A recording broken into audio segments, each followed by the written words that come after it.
Well, folks, thank you very much for coming back. We're going to start our last session for this morning. And this session is on possible long-term complications of osteoporosis medication. As we've done over the past couple of days, we're going to have it patient-centered. So our first patient is a 68-year-old white woman who has osteoporosis. T-score is minus 2.9 in the lumbar vertebrae. She's been on alendronate for 12 years. She's taking the medication as directed. About 6 weeks ago, she started experiencing pain in her left thigh. Osteoporosis, 12 years on oral bisphosphonates, good compliance, good adherence. Now she's got pain in her left thigh. She grades the pain as 8 out of 10, with 10 being the worst possible pain and 1 being the mildest. The pain is not constant, but it is gradually getting worse. The pain is precipitated by standing on the left leg. In fact, it gets much worse when I ask her to just stand on one leg. The left leg, the pain got worse. Exertion also aggravates the pain, and especially jogging. The pain is relieved by rest and by local heat. However, now it often wakes her up at night and is interfering with her daily activities. Clinically, she has tenderness to deep palpation over the upper third of the left femur. There is no pain on passively moving both hips. There is a good range of movement in both hips. Leg raising test is negative on both sides, and she has no evidence of arthritis. So the question is, given this clinical presentation, the following should be considered. Has she sustained an insufficiency fracture of the left femoral shaft? Has she got osteoarthritis of the left hip? Has she got a vertebral disc prolapse and sciatica? Did she have avascular necrosis of the left femoral head, or is it any of the above?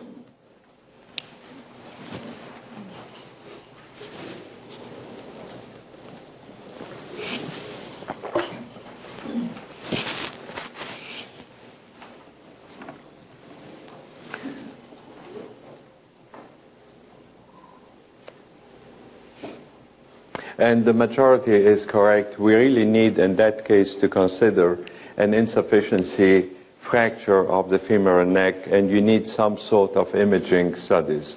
You may want to start with a plain X-ray. So would you do an X-ray of the left femur and hip, an X-ray of the lumbar vertebrae? Would you do a technetium scan? Would you do a DEXA scan? Would you do any of the above?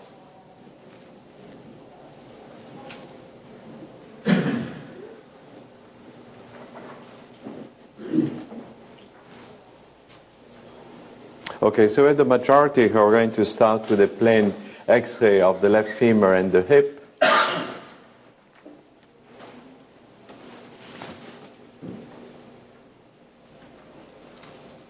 Okay.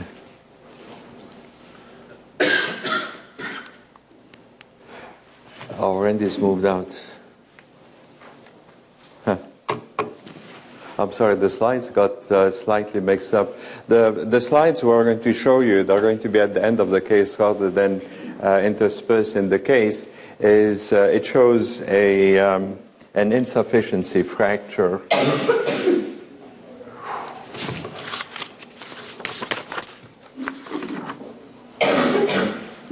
Let me move to the end of the case.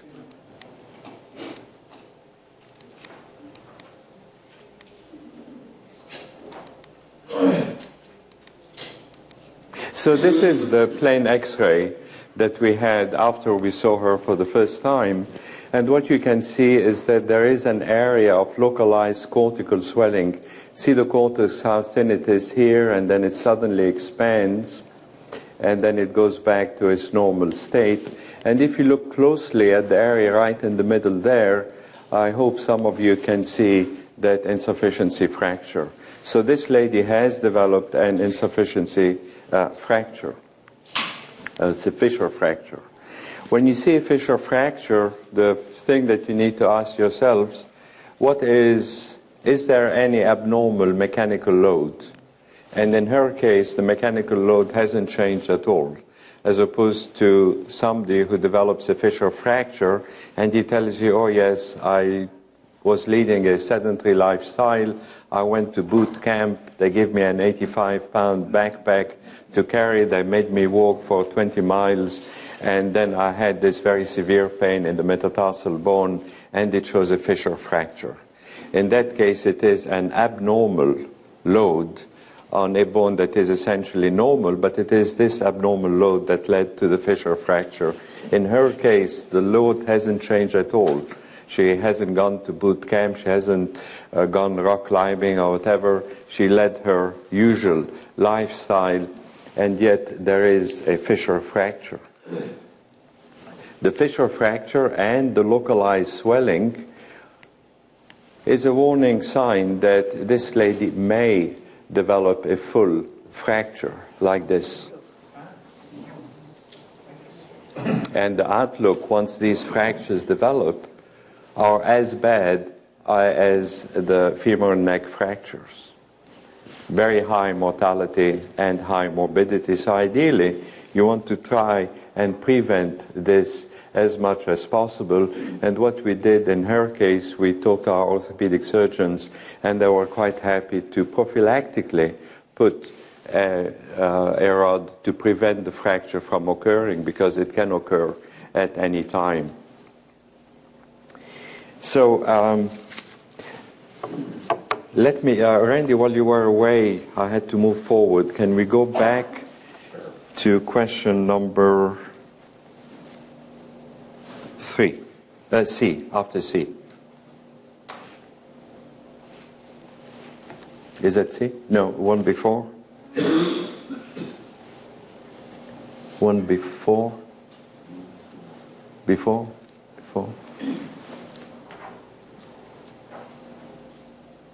Okay, that was the one. One more? Okay, that's fine. We've already covered this. The next one? Is it advancing? Okay. So given the results of the X-ray, the following are recommended, and I've already told you, we referred her to an orthopedic surgeon.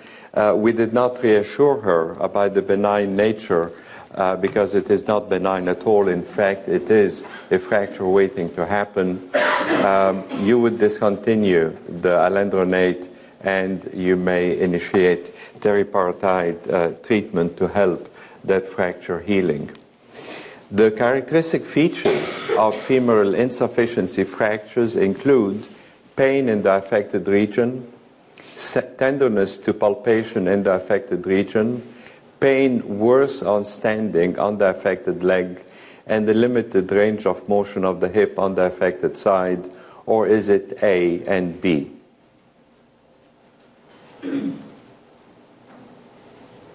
And these are the characteristic clinical features of femoral insufficiency fracture. This one should be A, B, and C. I'm sorry about that. And I think we seem to have the majority going for A, B, or C, where the pain is obvious in the affected region, there is tenderness to palpation, and as I mentioned, the pain tends to be worse when the patient stands on the affected leg. Any questions? Okay. So what are the characteristic radiological features of incomplete femoral insufficiency fractures? Localized cortical swelling, a visible insufficiency fracture, contralateral similar findings, A and B, or A and C.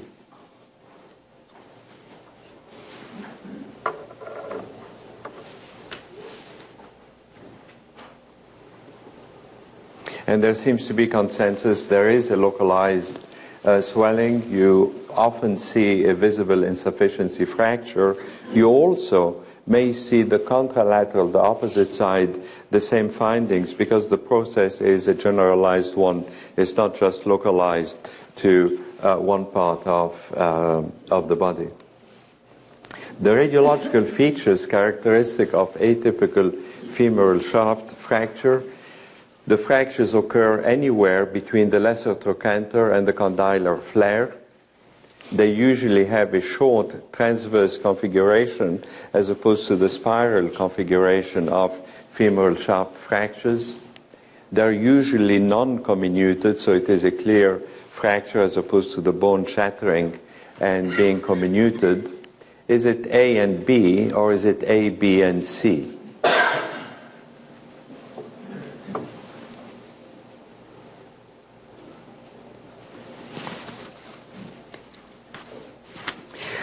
And we seem to have consensus it is A, B, or C. In fact, these are characteristic of the atypical femoral shaft fractures. And as we will see in a minute, especially the fact that it is a non-comminuted fracture, that it has a short transverse configuration, these should make you think very much in terms of atypical femoral shaft fractures.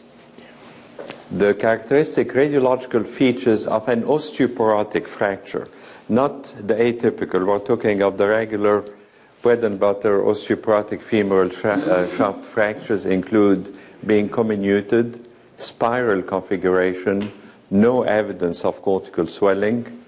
Is it A and B, or is it A, B, and C?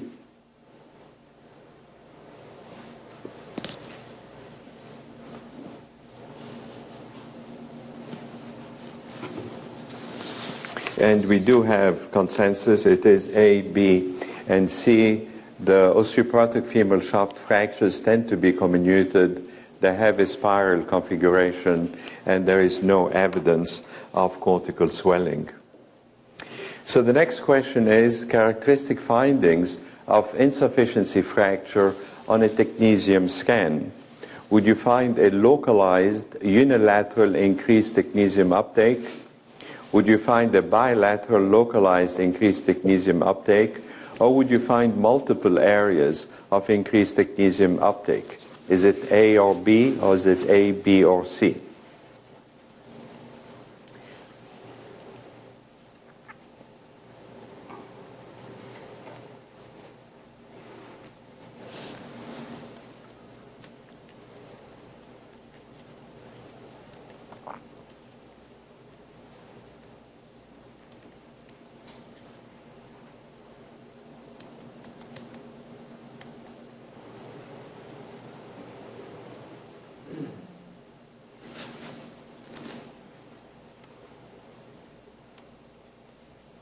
And the majority is absolutely right. It could be a unilateral or a bilateral if we're talking of the insufficiency fractures. The question now is, prolonged treatment with anti-resorptive medication may interfere with the healing of insufficiency fractures, may interfere with the angiogenesis, the new blood vessel formation at the site of the insufficiency fracture, and therefore interferes with the healing.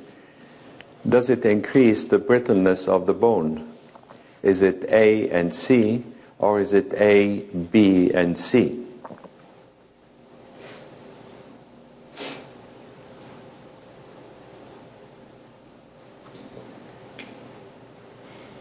And I think the majority is correct. It is a combination of A, B, and C. Long-term anti-resorptive therapy may interfere with the healing, and I'll present some evidence to this effect, may also interfere with angiogenesis, and may increase the brittleness of the bone. Don't forget, here we're talking about 12 years treatment with anti-resorptive medication. The next question is, compared to the usual osteoporotic femoral shaft fractures, atypical femoral shaft fractures are associated with a much better prognosis, are associated with a much worse prognosis, or have about the same prognosis. Regular osteoporotic fractures, the fragility fractures, as opposed to the atypical femoral shaft fractures.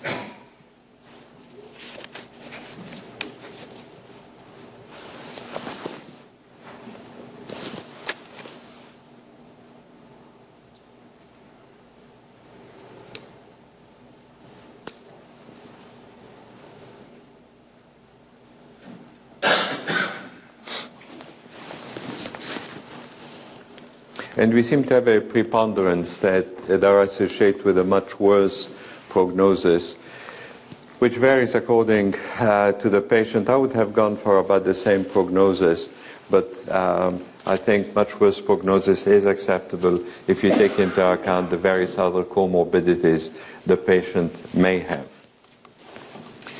The following laboratory investigations are recommended if atypical femoral shaft fractures are suspected. Would you do a fasting serum CTX assay, a 24-hour urinary CTX or NTX assay? Would you do a serum protein electrophoresis? Would you do a 24-hour urinary electrophoresis? Would you do A or B, just measuring the bone markers?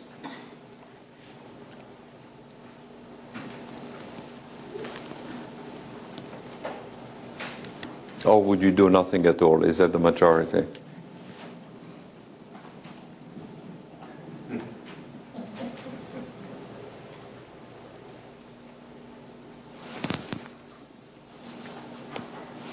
So with one exception, most people here would measure one of the bone markers, whether it is in the serum or in the urine, and I quite agree with that. Sandy, I hope you agree too. Sure. But you won't do... I always agree with you, Ron. Oh, bless you. But I'm not so sure there is any need for a serum protein electrophoresis in that particular case. In fact, even you may need to question about the bone markers, but we'll talk about that in a minute. Now, the atypical femoral shaft fractures, are they recognized complications of long-term bisphosphonate treatment? Are they recognized complications of long-term denosumab treatment? Sorry, the first one was the bisphosphonate, next one is denosumab, third one is raloxifene, fourth one is teriparatide, and then you have a combination of bisphosphonate and denosumab.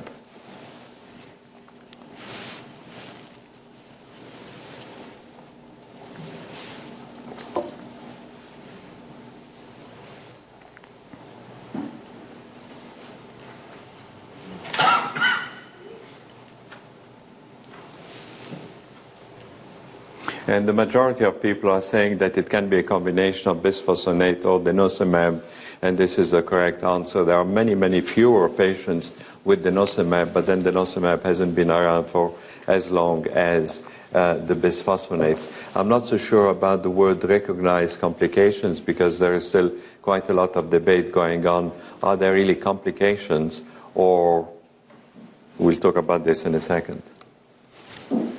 Atypical femoral shaft fractures have been reported on patients who are not on anti-resorptive therapy, occur spontaneously or after minimal trauma, can be unilateral or bilateral. Is it B and C, or is it A, B, and C?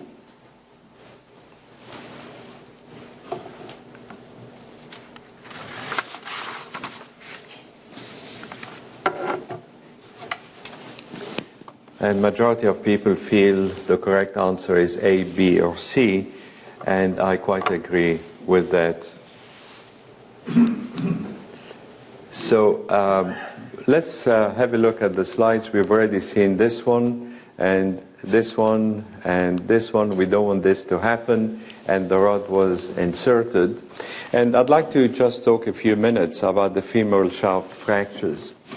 By and large, if you look at the whole femoral shaft fractures, about 3/4 are due to severe trauma and usually occur in adolescents and young adults. And then about 1/4 are due to low trauma or no trauma at all. These are the fragility fractures. These are associated with a poor prognosis, as bad as the fragility hip fractures. About 24% increased mortality within a year, about 40% become disabled, only 20% are able to resume their daily activities. So the prognosis is quite poor, and this is the group that we will now explore. We're not going to talk about the 75% that occur after major trauma. There have been quite a few reports of femoral shaft fractures occurring in patients who have been on long-term bisphosphonate therapy. And these fractures are referred to as the atypical femoral shaft fractures to differentiate them from the fragility femoral shaft fractures, the ones that are complicating osteoporosis. And there are two types. The typical ones are due to the underlying osteoporosis. The atypical I just mentioned are associated with osteoporosis treatment, specifically the anti-resorptive medications.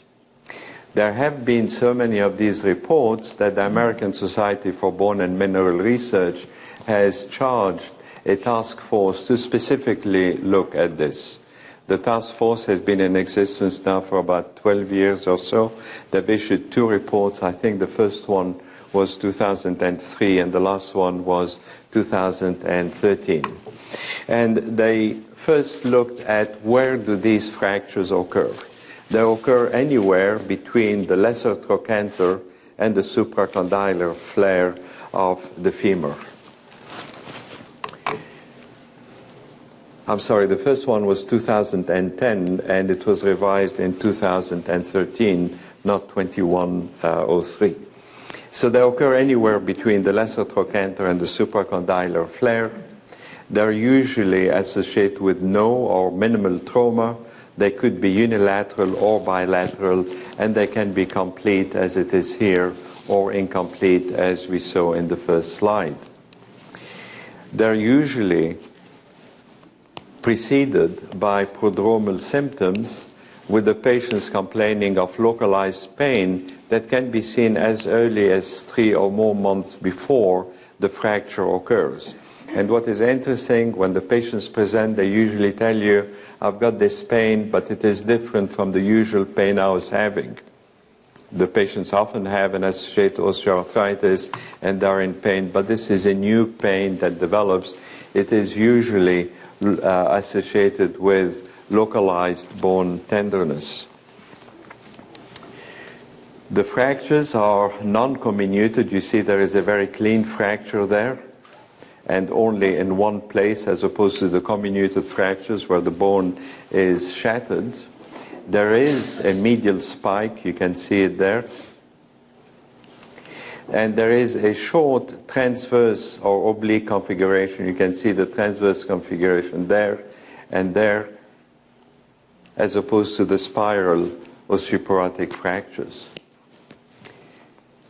And these are the main characteristic features of the atypical femoral shaft fractures to differentiate them from the usual typical femoral shaft fractures that occur because of osteoporosis. As I said, these were first published in 2010 and then revised in 2013. The imaging studies that you can do will reveal the presence of insufficiency or stress fractures, and there is a localized periosteal reaction which is responsible for this cortical swellings. You can find these on plain X-ray, or if you do a technetium scan, you will have an area of localized increased uptake because of the increased vascularity that is there. You can do also a CT scan or an MRI, and you can visualize these fissure fractures much, much better. But we've got several modalities we can use to see them. So is there a scientific, rational explanation to explain why long-term bisphosphonate or anti-resorptive medication would lead to these fractures? Is there any connection? And there is an explanation. We know that bisphosphonates or other anti-resorptives reduce the rate of bone resorption. This is very, very well established.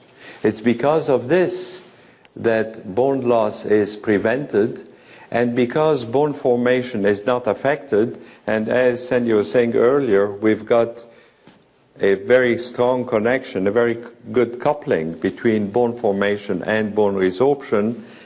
If resorption is increased and formation doesn't change, more bone is lost and the patient develops osteoporosis. Conversely, if resorption is increased and you reduce it, you don't touch formation, more bone is formed and bone mass is going to increase, and this explains the increase we see in bone mass in patients who are on bisphosphonates. So this reduced bone resorption is associated with a positive effect on the bone because it prevents bone loss and it actually increases the bone mass. But the increase in bone mass is not due to a direct effect on the osteoblasts, it's just due to the fact that the osteoclastic resorptive activity has been decreased. And this is positive, this is what we want because this reduces the fracture risk. However, in the process of reducing bone resorption and reducing bone turnover, there is an increased prevalence of mature cross-links, and micro-damage occurs and is not corrected because bone turnover is reduced. And this ends up into the accumulation of glycosylated end products. These two, the increased prevalence of mature cross-links, the microdamage, and the glycosylated end products, in addition to microarchitectural deterioration because of the reduced bone resorption and turnover, both of these groups are going to increase the brittleness of the bone and would lead to insufficiency fractures, which, if not managed, would lead to the atypical femoral shaft fractures. Did I make myself clear? On top of this, the microarchitectural deterioration itself would interfere with the healing process, and this would help the insufficiency fractures becoming complete through fractures. And there is another issue too, is that the bisphosphonates reduce new blood vessel formation, and this also will interfere with the healing process. And this is the rational explanation how anti-resorptive therapy, even though it reduces the fracture risk, it may, and the key word here is may, lead to an increased incidence of atypical femoral shaft fractures. So the rational explanation is there. However, if this were the case, you would expect quite a lot of these fractures. So if we have a look at the epidemiology, by 2004, worldwide, in the US alone, there were 57 million prescriptions for bisphosphonates. 57 million. Worldwide, 2007, there were 225 million prescriptions worldwide. If you look at the largest series, and there are only two large series of atypical femoral shaft fractures, 320 cases, 141 cases, and a lot of these 141 cases are included in there. So there is a very big discrepancy between the number of prescriptions, the number of patients taking this medication, and the incidence of atypical femoral shaft fractures, which casts a lot of doubt as to whether these atypical femoral shaft fractures are true complications of anti-resorptive therapy. If they were, you would expect these fractures to be much more prevalent, to be at least in line with these numbers, but they're not. Let's have a look at something else. If you look at all the double-blind randomized prospective studies that were done, and Dennis Black published this fairly recently. If you look at alendronate, the FIT study included 2,027 patients, risedronate over 5,000 patients, ibandronate almost 3,000 patients, zoledronic acid 7,700, denosumab 7,700. If you look at the extension of all these studies, no increased risk. If you do a reanalysis, including the original data and the extension, the risk of atypical femoral shaft fractures is not really increased. So there is a big discrepancy between the number of patients who are prescribed these medications and the number of patients who develop these atypical fractures. And this is why the relationship between the two is not clearly established. Let's have a look at some of the registry cohort studies. And one of the best countries, probably the best country to have these studies, is Denmark. They've got a very good registry system. So they looked at almost 12,000 subjects over the age of 60, and they divided them into two matched cohorts. And they found that patients with femoral shaft fractures were not more likely than patients with hip fractures to be on alendronate. These hip fractures are the typical osteoporotic fractures. So now they're telling us that patients who were on alendronate were not more likely to develop these atypical femoral shaft fractures. However, the patients who had sustained these fractures were on corticosteroids. And we know that corticosteroids interfere with fracture healing, interfere with bone angiogenesis. Let's dig in a little bit more. Oops. Okay.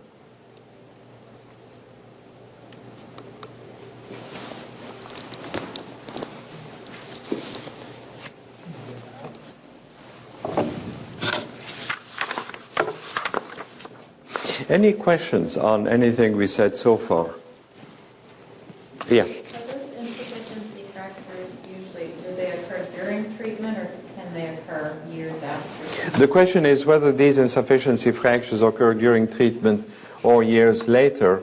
In this case series, both were there, and in fact in the two case series, whether it is Elizabeth Shane or Goodsey's, both case series had had some patients who were not even on bisphosphonates. One of the other in the new. Don't use them. Yeah. Can you hear me? Or is it on? I have to keep my brain switch on. Okay. So, can you hear? Is my mic on?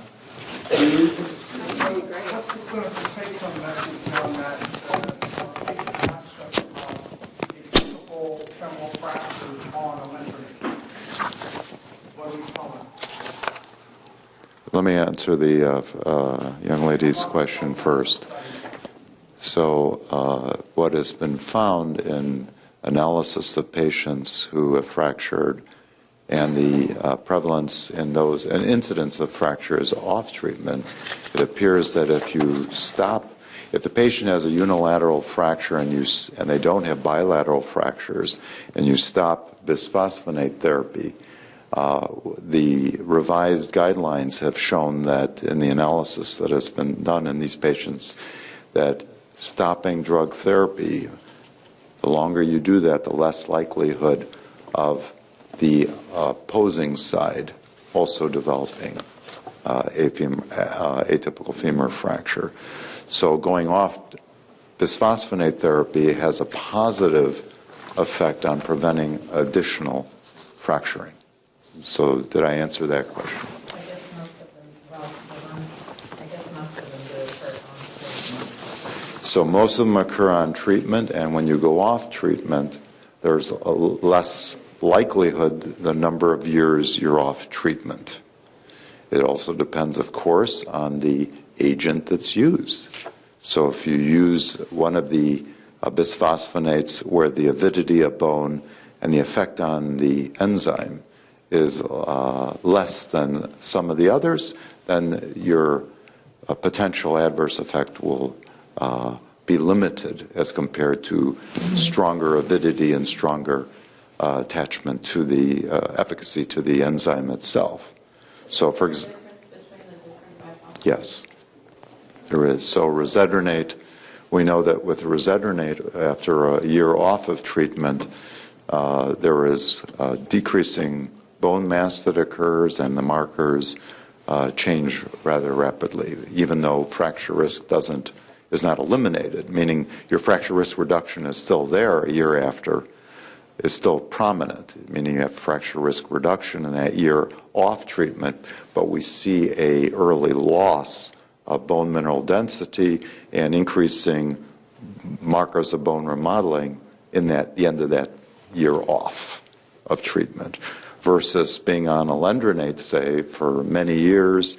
We see that in the FLEX trial, the extension trial of the FIT, the initial 5 years of FIT, and then the additional 5 years either off or continued on previous alendronate therapy, that those patients really didn't have any change in their bone density even off of treatment for years, bone density and fracture risk reduction, even though that was a subgroup analysis. Some of the newer agents, such as zoledronic acid, is very, very sticky to bone and very effective. And so we don't, after that long-term zoledronic acid study, 3 years on, and either continue another 3 years or off 3 years, there was no difference in fracture risk reduction in those that didn't have significant vertebral fracture risk. And also, there was very little effect on bone density. They still had suppression of bone density and very little effect on markers as compared to the risedronate group, as I mentioned earlier, just after 1 year. So there is differences in the drugs that we use in bisphosphonates and the offset, as it's called, of the effect of these drugs, meaning when you go off of therapy. The main reason for these differences, as Sandy mentioned yesterday, are the two side chains. Essentially, all bisphosphonates are the same 2-phosphonic acid molecules linked to a carbon molecule. If you remember your organic chemistry, carbon has 4 hooks, so you've got the 2 bisphosphonates and there are 2 side chains. And the 2 side chains determine the affinity of the bisphosphonate to the hydroxyapatite crystal in the bone, and also determine the inhibitory activity of the bisphosphonate on the intracellular enzymes to inhibit the mevalonic pathways and reducing the activity of the osteoclast. And this explains the differences between, say, zoledronic acid, risedronate, or alendronate, because of the different affinity and inhibitory potency. There were 2 questions there. Yes, sir. Could you discuss abandonate also with respect to the others? Where it falls on the spectrum between the Yes. So, okay, so do you want to? Go ahead. So it would be from the least to the most avidity to the crystalline matrix, as well as on the enzyme itself. It would be least to most, risedronate, abandonate, alendronate, and zoledronic acid, or zoledronate. You want to repeat these slowly? I can't. That's it. You only got one shot. Sorry. Okay, starting from the least to the most. So risedronate, then ibandronate, then alendronate, and then zoledronate. Zoledronic. So zoledronic acid reclass is the most potent. Yes, ma'am. Did it make any difference what dose of steroids they were on in the study? Did you pick a difference between? Can you repeat that, please? Did it make any difference what dose of steroids they were on in the study? Does it make any difference what dose of steroids these patients? Yeah, the number of patients are so small that you couldn't possibly determine a dose effect with the steroids. What we do know is that a lot of patients with the atypical femoral shaft fractures were on reasonable doses of steroids. So it wasn't the 2.5 milligrams, it was much higher. But the numbers, again, are so small. If you think in terms of the whole series being just over 300 patients, and by the time you look at different doses, duration of treatment of bisphosphonates, and then you look at the smaller group on corticosteroids, the numbers are not enough to draw any useful conclusion, any meaningful conclusion. Yes, ma'am. Atypical femur fractures are always listed with denosumab as well, but have there actually been atypical femur fractures with denosumab? Can you say that again, please? With Prolia. Have there actually been atypical femur fracture with Prolia? I know it's listed as a potential adverse event just because of the same. Okay, so the question is, have there been any atypical femoral shaft fractures with Prolia? And there have been very few reported, yes. There are few reports of them. But again, Prolia or denosumab has been for such a much shorter period compared to the bisphosphonates, but yes, it's been reported. Yes, sir. So the order that you said of the affinity to the bone, is that the same order but reversed for the chances of atypical femur fracture? Again, the question is whether there is any relationship between the agent used, bearing in mind the potency and the adherence to the hydroxyapatite crystal and the incidence of these fractures. Again, the numbers are so small that you cannot draw any meaningful conclusion. We must remember that the most popular agent prescribed has been alendronate. It's the least expensive agent, and your insurance companies will also push for alendronate prior to any other drug therapy, including the previous question yesterday regarding use of teriparatide insurance coverage for that. So they all push for alendronate. Most of the patients are placed on alendronate as the first drug, and it was the most popular agent. So these patients have been on it 10, 12, 15 years without stop. The other thing we need to remember, too, is that some of these patients, at least, were on higher doses of zoledronic acid for neoplasia. And we'll talk more about this when we talk about osteonecrosis of the jaw. There was a question there? So if you have a patient who has an atypical fracture on the bisphosphonate, you stop the bisphosphonate, you do Forteo for 2 years, then what do you do? So the question is, you have been on bisphosphonate for a few years and you're concerned about atypical femoral shaft fracture. Do you prescribe teriparatide? No. You do, they have a fracture. You do Forteo for your 2 years, then that patient's out of therapeutic options, or? Well, the Forteo, you can only give it for 2 years, the teriparatide. Once the patient develops a atypical femoral shaft fracture, you've got to do something about it. Otherwise, the patient won't be ambulant.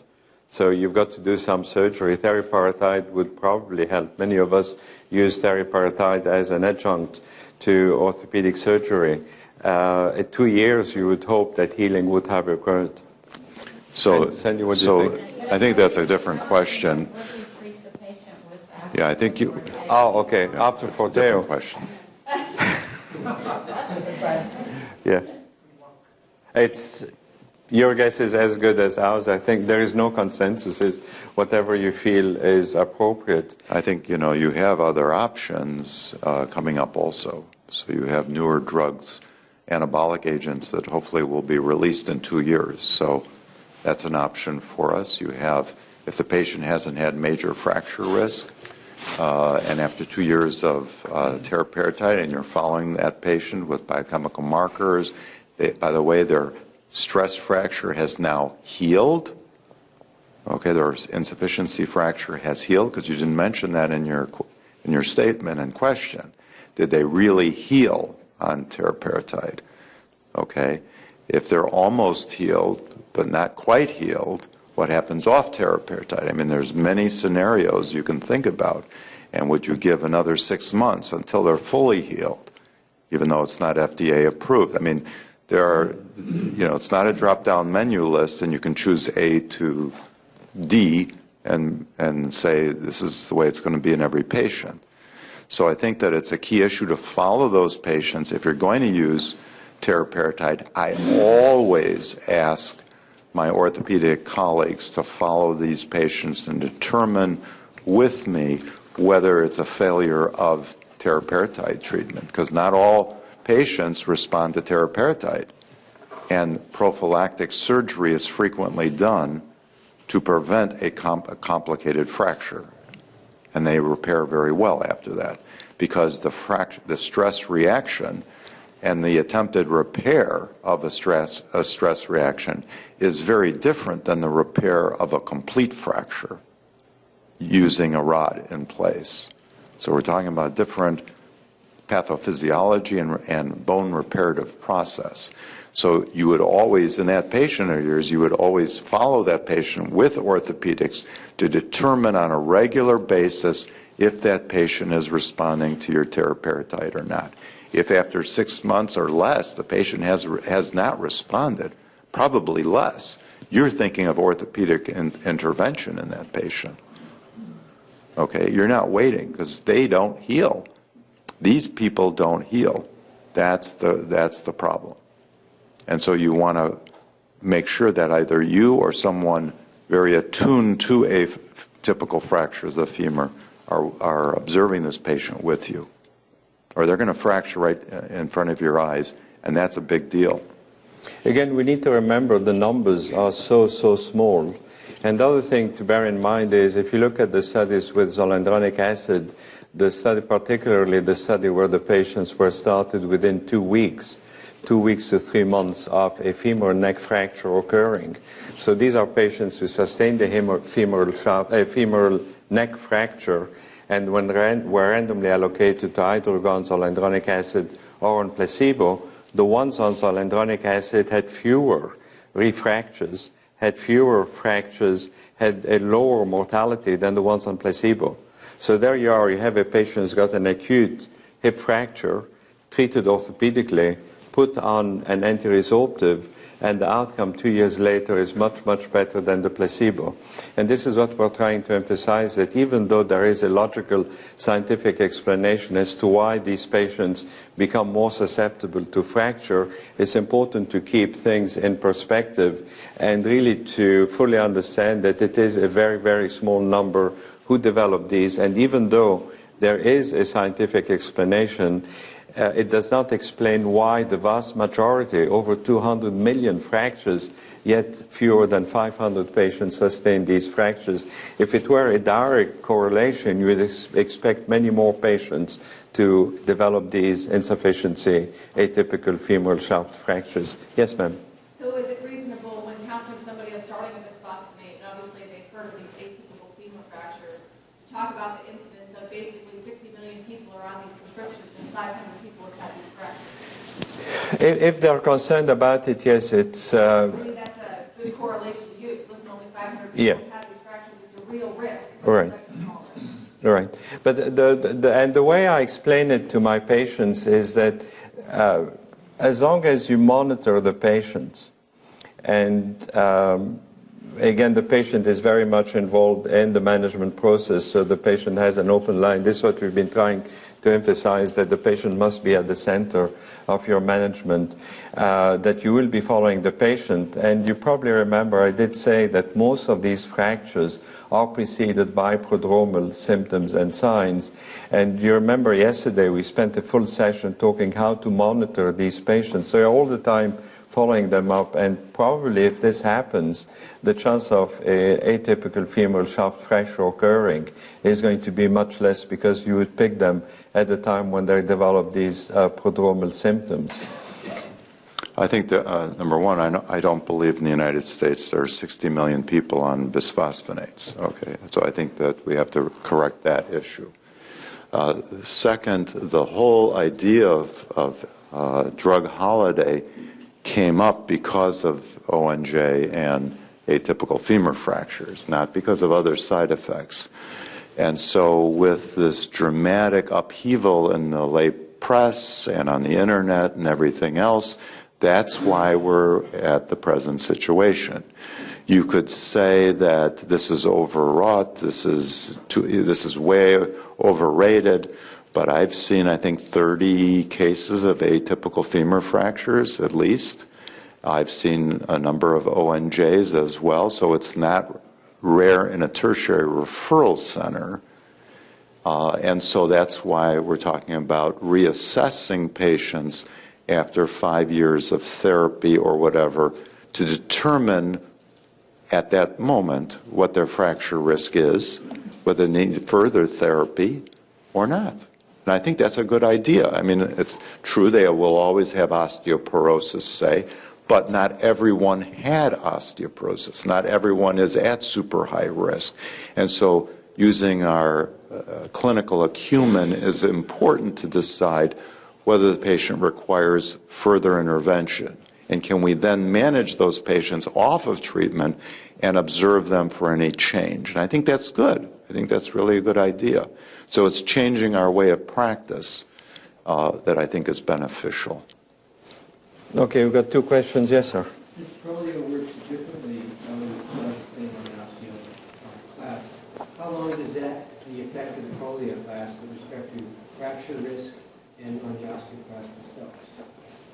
So the question is, how long does Prolia last? And as we talked about yesterday, there is a rebound effect off of Prolia. So if you do not inject 6 months after the previous, then you will see then after that, within 6 to 9 months after the previous injection, sub-Q, you will then see the biochemical markers actually go above baseline.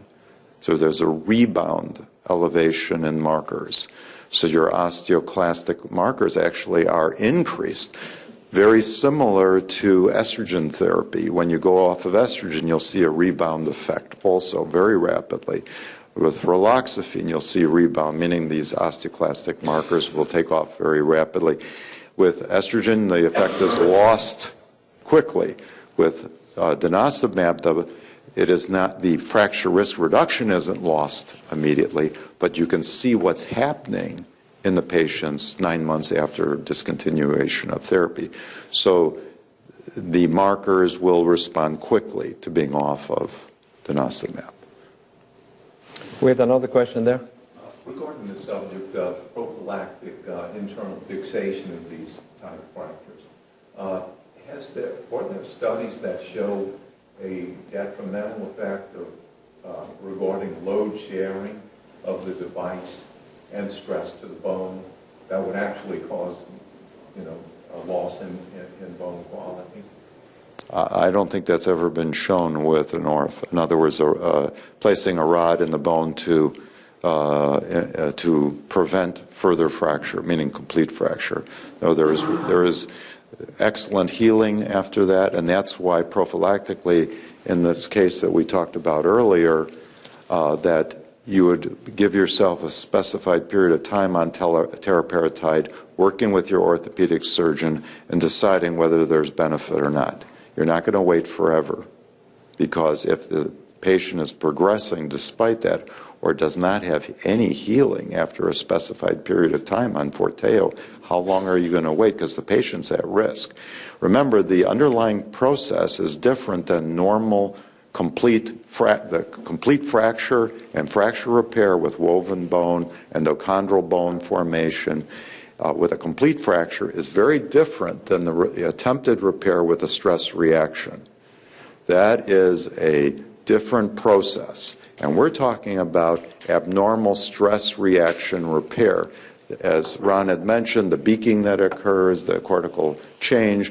When you look microscopically, you see attempts at a periosteal and endosteal reaction and callus formation locally. And then the body attempts a normal remodeling bone process. So it's not like a complete fracture repair. This is a different type of reparative process due to a stress reaction. So this insufficiency fracture is not repaired. It's not repairable. So if you think it's going to repair, it doesn't repair. So the actual mechanism of repair with a complete fracture versus a stress reaction type process in these patients is quite different. They don't repair. So would concomitant bone grafting at the time of internal fixation be warranted? So the question is whether bone grafting, that's not necessary. The rotting is present. This is then a complete fracture. They go in with a rod, and it's the initial type of fracture repair with a nailed bone together by the orthopedic surgeon. Bone sees bone, and then you have repair. It's a different process of repair with surgery. Did you say that these atypical fractures have not been reported with raloxifene? I don't remember any. You don't remember? And so that would be an alternative as a mild anti-resorptive, going back to a previous question, long term. If the patient did not have hip fractures, but the patient was still at risk, that would be an alternative agent to think about. But then you would want to see what their repair rate is, too. Have they recovered after 2 years of teriparatide? They have normal bone remodeling rates. How are they doing? What is the risk for fracture at that point? And then you would have to make that decision. Has raloxifene been shown to retain the benefit of Forteo the way bisphosphonates have after the Forteo? I think I can't remember off the top of my head. I know that theoretically it would, but it is not going to be as potent of a anti-resorptive as a bisphosphonate. We got a question there? I'm just curious because I know that you're both working in large centers where you have seen ONJ and these types of fractures. Has anybody else in the room seen an atypical femoral shaft fracture in their practice? Hands up who's seen an atypical femoral shaft. How many? 2. 2? 1. 1? 2? 1? 2. So you see the number, and let's have a raise of hand. People who have prescribed any bisphosphonate. Okay, people who have prescribed bisphosphonates to more than 10 patients. More than 20 patients, 30 patients, 40 patients. You get a sense of where I'm going. Okay. Follow-up question, just real quick for everyone who answered yes. Were those patients on bisphosphonates at the time of fracture? All of them? Yes? One wasn't. Were they on any? Were they on steroids? Forteo. They were on Forteo when it happened? And I think this is the important thing to remember. We really need to keep things in proportion and look at the number of patients who have been treated and the number of patients who develop these complications. Also, what is very reassuring is that if you look at the overall nationwide incidence or prevalence of hip fractures, they have decreased since the use of the bisphosphonates. So we've got a very useful tool that has been shown to reduce fractures, including hip fractures. We know how poor the prognosis of a hip fracture is, and we've got a tool which is good, but we need to use it very judiciously, and we need to be aware of these potential adverse effects. I'm not so sure even we can call them adverse effects because they're so rare compared to the total number of patients. I'm not so sure it is a true adverse effect, as opposed to maybe we're over-medicating some patients. We've only got one dose of all these agents, and maybe in some patients this dose is too big. Maybe we've continued treatment for too long.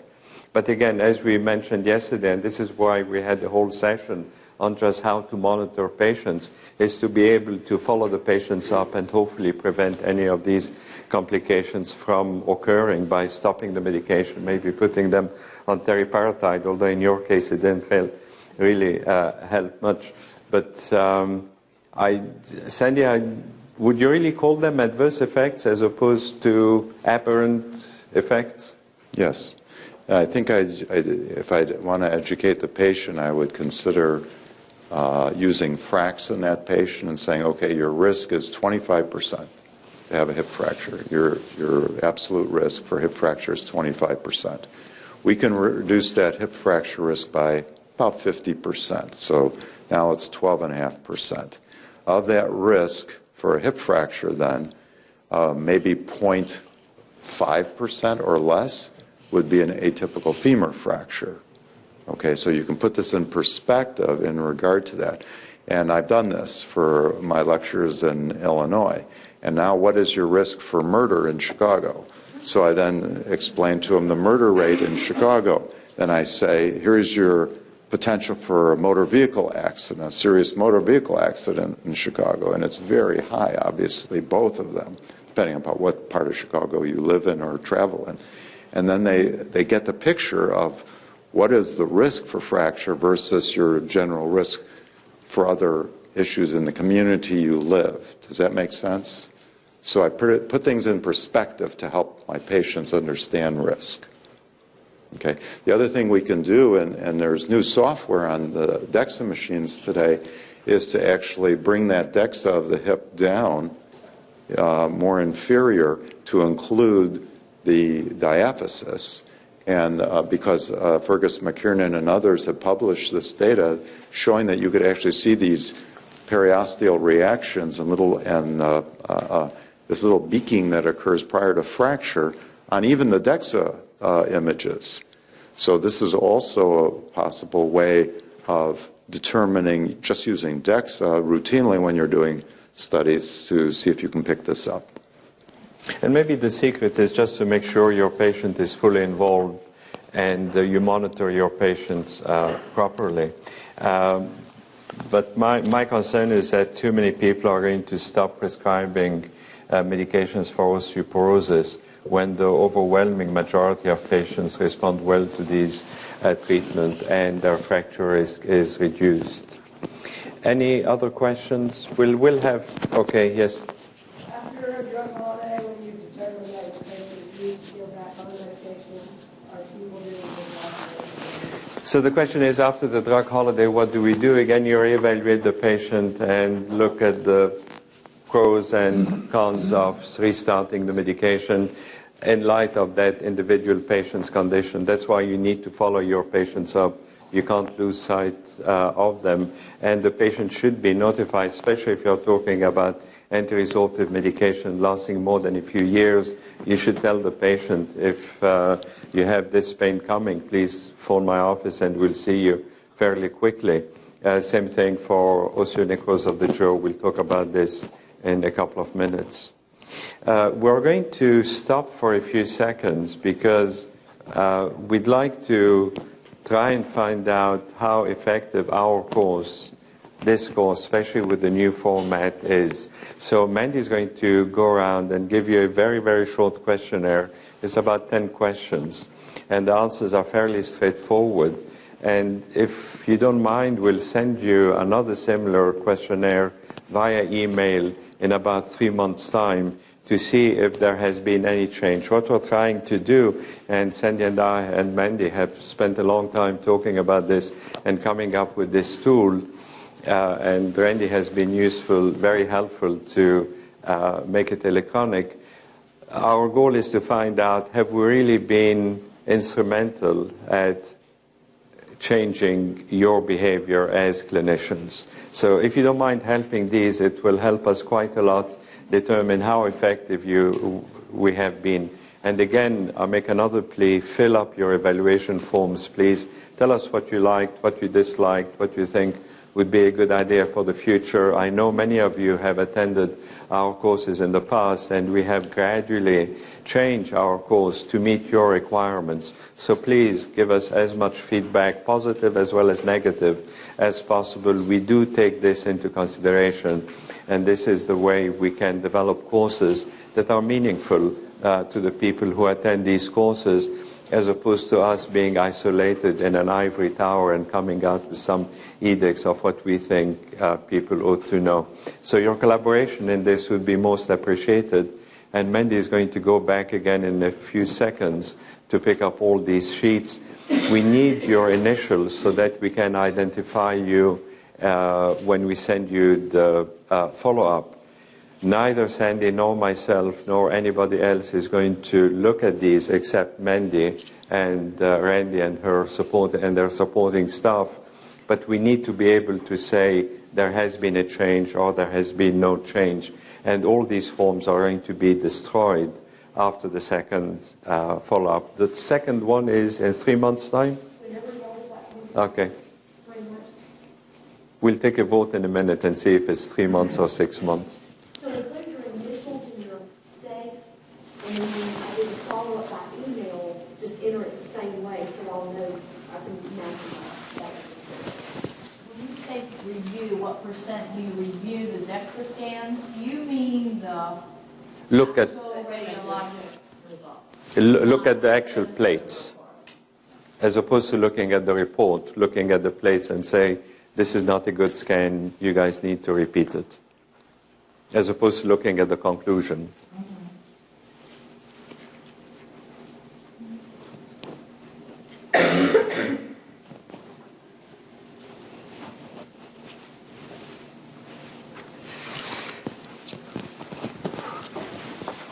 Okay. The camera is following me, I don't like this.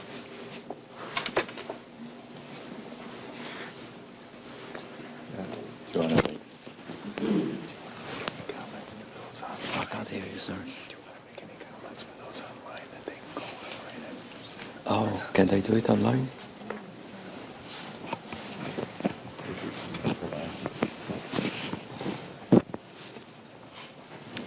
Those who are online, can they take that questionnaire?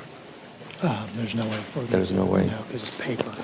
But we can The follow-up. follow up and assume that they want it. We can send it to them also. But then you won't have the before and after. No, I mean, Mandy's created this in SurveyMonkey. She could email that group. So if the online people are interested, they need to ask. She'll send them a link. They can do the survey online right now. Okay.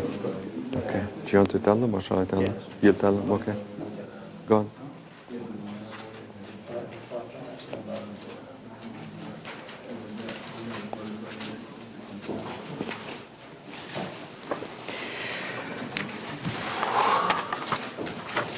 I don't know what happened. My slicer got all messed up. My fault, I didn't check them.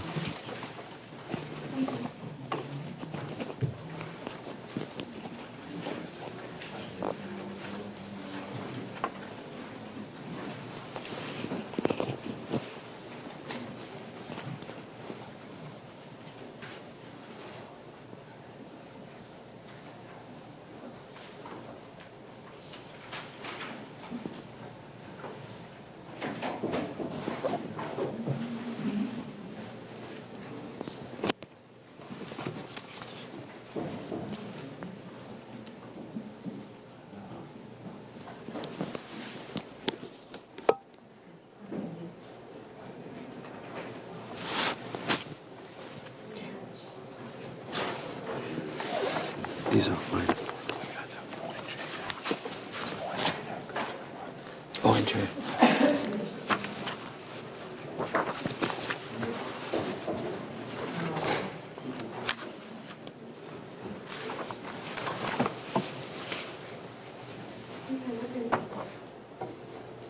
So, Randy, are we going to make the announcement? Yeah, the web participants, you'll have to say it. For anyone that's participating, you see your microphone. Yeah, and for anyone that's participating online, Mandy will be sending a link out. Just click on the link and fill out the survey online. Thank you. Okay, let's continue. And the next patient is a 68-year-old lady.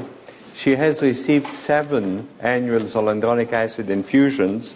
Her original T-score was minus 2.8. She's referred by her dentist because she's about to undergo 4 dental implants. Previous scans are not available. The only thing we know is that her T-score was minus 2.8. She does not smoke cigarettes. She has a good daily calcium vitamin D intake, weighs 187 pounds, 5'6". Routine laboratory tests as well as vitamin D are within normal limits. So we have a lady who has received 7 zoledronic acid infusions, and now she's about to undergo a dental implant. So at this stage, the following investigations are recommended: bone markers, or markers of bone resorption, alkaline phosphatase isoenzymes, markers of bone formation, comprehensive metabolic profile, all of the above or none of the above.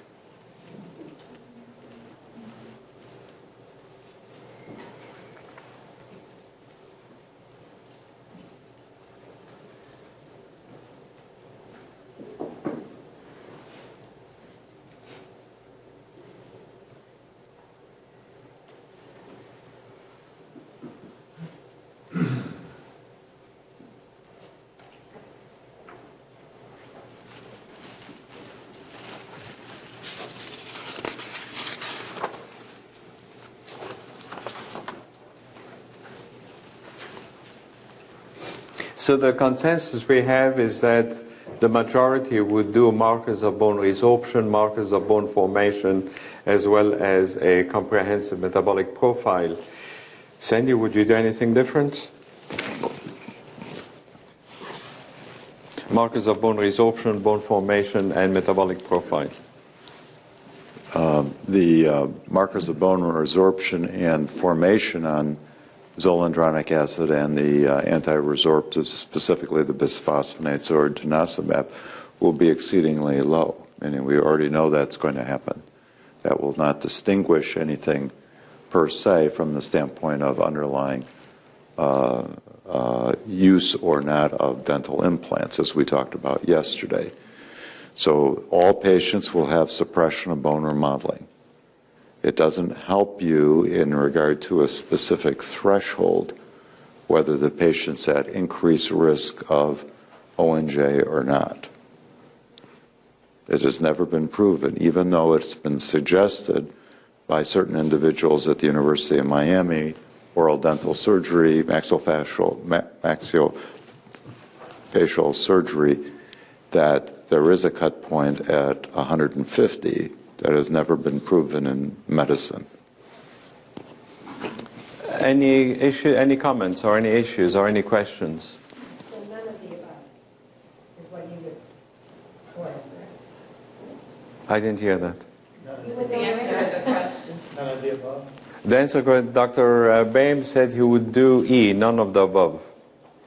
It doesn't help you to make a decision on whether to suggest to the patient that because your marker, whatever marker it is 150, say a serum CTX, 150, 200, 125, it makes no difference.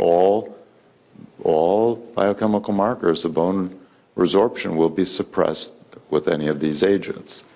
And also we must think about the variability of testing. If you do a urine marker, it's 50%. So that 150 could be 50% different. So there is significant variability of markers. So I don't use them to make a decision whether a patient should have implants or not. Is it an absolute necessity to have your implants? If it is, because otherwise you can't eat and you'll become malnourished, that's a different story. Is it because of cosmetic reasons? What is the reason? So if there is a good reason for the implant, you would say go ahead and do the implant without any further testing. The markers aren't going to help you. I'd certainly want to make sure the patient doesn't have anything else going on if I hadn't evaluated them previously, meaning underlying metabolic bone disease, because they're coming to me just for this assessment, meaning yes or no markers. Is it okay, Dr. B, to have implants done? That's different than, yes, I know the patient well, I've assessed them for everything. They're normal, they have normal remodeling process according to the bisphosphonate or whatever drug I'm using. And then it's up to the patient knowing the risks. But remember, we talked about yesterday, the patient should have good dental hygiene. You should ask the patient prior to institutional medical therapy whether they require implants afterwards. In other words, if you can get it all done before institution of therapy, that would be preferential. And that good oral hygiene with your oral surgeon or dentist on a 6-month basis is suggested. Let's have a quick show of hands, and I'm going to ask a question retrospectively. Before having heard what Sandy Boehm said, we know how many would order these investigations, but how many would recommend not to have the implant done? How many would recommend the implant go ahead? And after listening to Dr. Boehm, if anything, the numbers would increase. The bottom line is, it's very clear, the markers of bone resorption or formation are not really all that helpful. Having said this, at least in the area where I work, and I know many other areas too, the majority of dentists in our area would not touch a patient without knowing what the CTX, fasting CTX is. Not so sure it helps them quite a lot, but if the CTX is at the lower end of normality, they just wouldn't touch the patient. I would say, well, not going to touch it, find somebody else who's going to do the implant, or even just remove a carried tooth. And this is against their own society. I mean, this is against their own society's recommendations. Okay. I had a patient come to me with results that had been ordered by the dentist. Like she brought in her serum CTX. Sure. That the dentist had actually ordered. Yeah. And I think we have to appreciate the oral surgeon that has done this, hands out his books free to all the dental people. He has seminars regarding this. So it's imbued within the entire dental community. Most of us in the community of bone, including our oral surgeons, disagree with him. So I think that that's a major issue. Let's proceed with the case, and we'll revisit this issue in a few minutes. So the next question is, at this stage, zoledronic acid infusion should be discontinued. Bear in mind, she said 7. Causes of secondary osteoporosis should be investigated. Teriparatide should be prescribed. Dental implants should be postponed. And E is A, B, and C.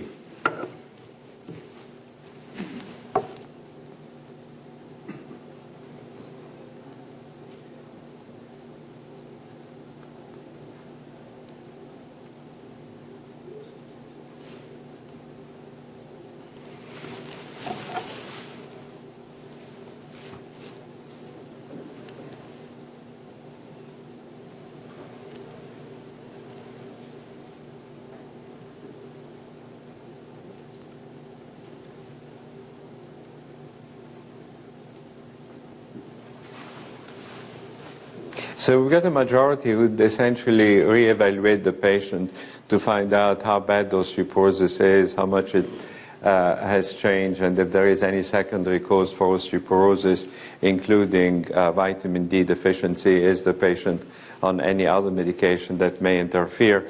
Because again, if you look at the series of osteonecrosis of the jaw, the majority of patients had neoplasia. Many of them were on cytotoxic medications. Many of them were on high doses of corticosteroids. More important still, many of them were smoking cigarettes. Many had very poor dental hygiene, and all these factors interfere. But it's refreshing to see that the majority said really evaluate the patient and see what happens. Okay, the characteristic features of stage 1 osteonecrosis of the jaw. Is it asymptomatic exposed jaw bone? Is there any evidence of infection in the exposed bone? Is there evidence of infection in the surrounding soft tissue? Is it A, exposed bone and infection, or is it A, exposed bone, infection, and soft tissue inflammation? We're talking of stage 1.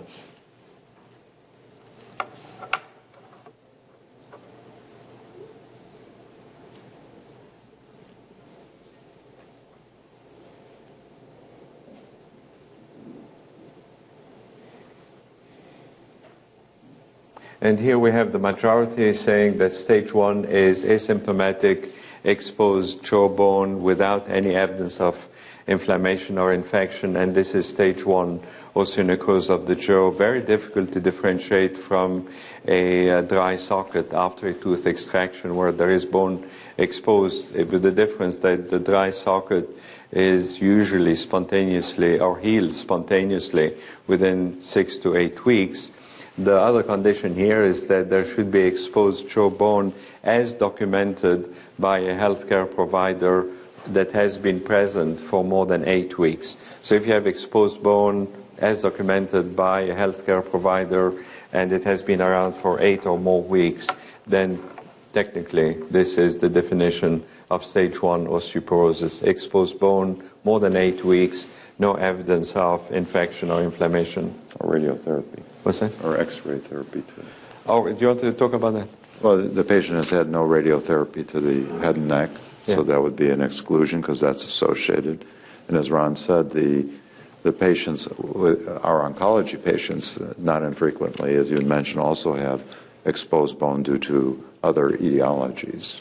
So you have to exclude that. So this is a major issue. Okay, let's move on. Now we're talking about stage 2. And it's stage 2, is it exposed bone, infection of the exposed bone, infection in the surrounding soft tissue, or various combinations?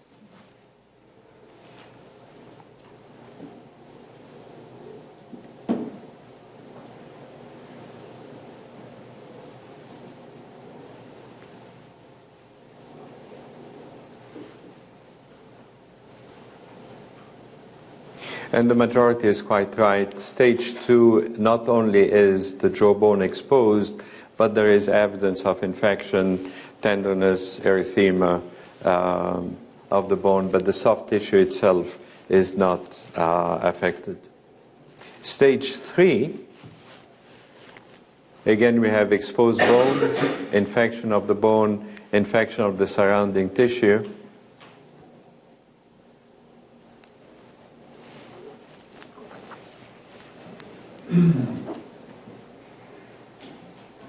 And everybody seems to agree in stage 3, not only is the bone exposed and infected, but there are sinuses and fistulae and signs of infection in the surrounding tissues.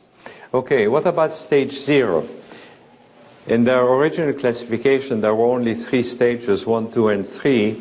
And then when the guidelines were revised, they added a stage 0. So, stage 0, is it exposed bone, infection of the bone, sinuses, fistulae, or just pain in the jaw bones in a patient on anti-resorptive therapy?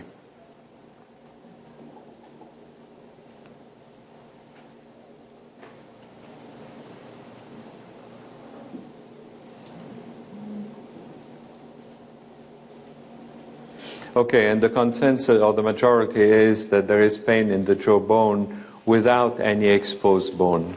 Once the bone is exposed, it's stage 1. Once it becomes infected, it's stage 2. If there is soft tissue infection, it's stage 3.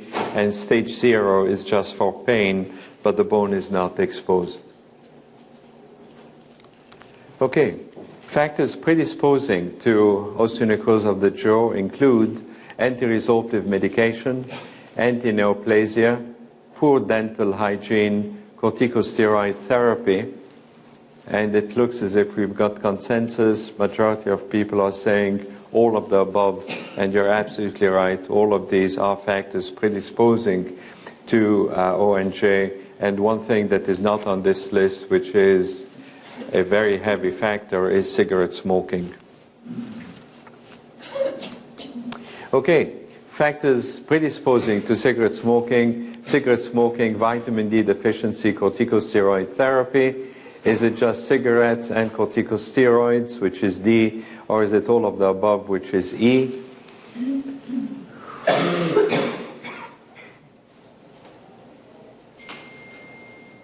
Think of how many cases you've seen of vitamin D deficiency, and of them, how many patients had osteonecrosis of the jaw?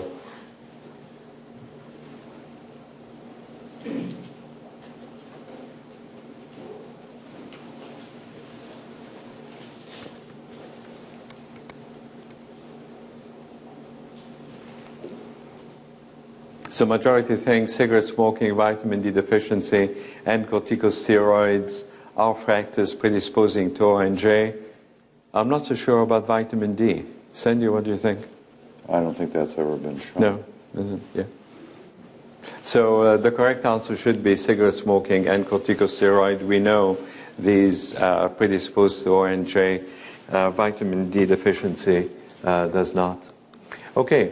Management modalities for stage 0 ONJ include surgery, antibiotics, high-dose vitamins and mineral supplements, scrupulous oral hygiene, all of the above.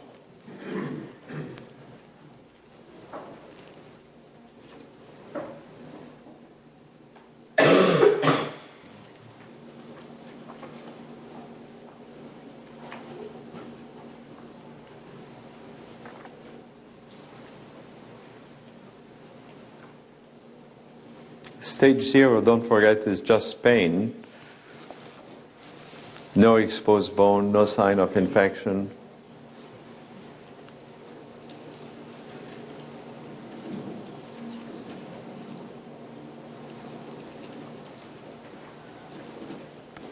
And again, the majority is absolutely right. Scrupulous oral hygiene is terribly important.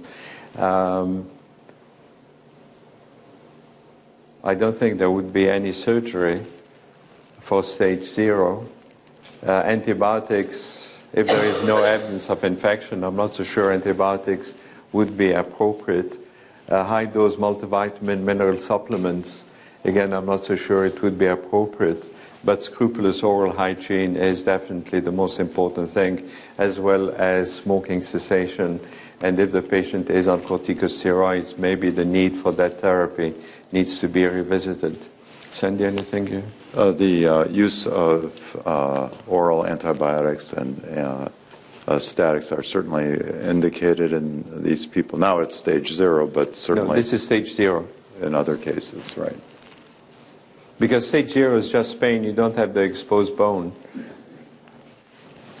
But if there is an infection, of course, antibiotics, the appropriate one would be indicated. Now let's move on to stage 1. Stage 1, we said, is exposed bone, no sign of infection, the bone is painless. Would you consider surgery, antibiotics, vitamins and minerals, scrupulous oral hygiene, all of the above?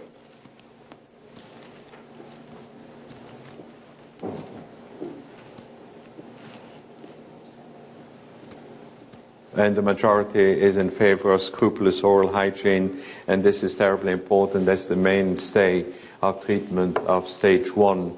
And the best thing is to try and keep the dentist away from the patient's gums. We'll talk more about this in a minute. What about stage 2? Would you consider surgery, antibiotics, vitamins, oral hygiene, all of the above? Stage 2, if you remember, the bone is exposed and there is evidence of infection.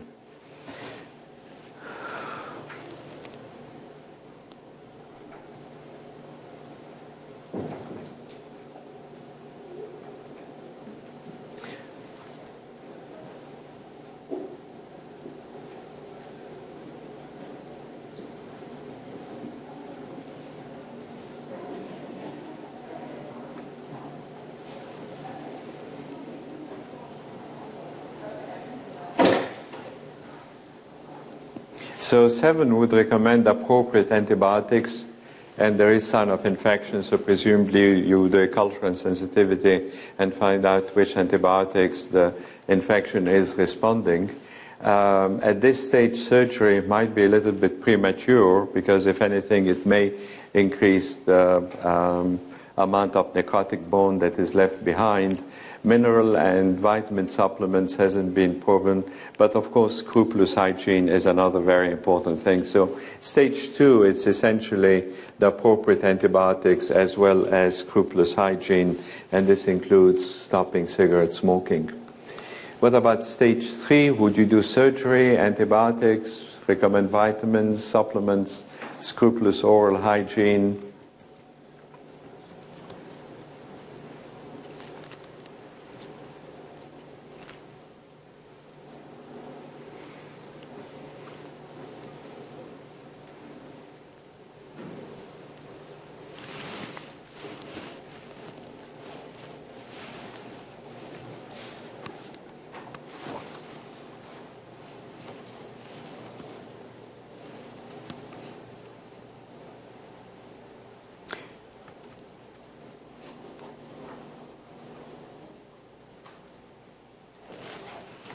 Just one person recommended appropriate surgery.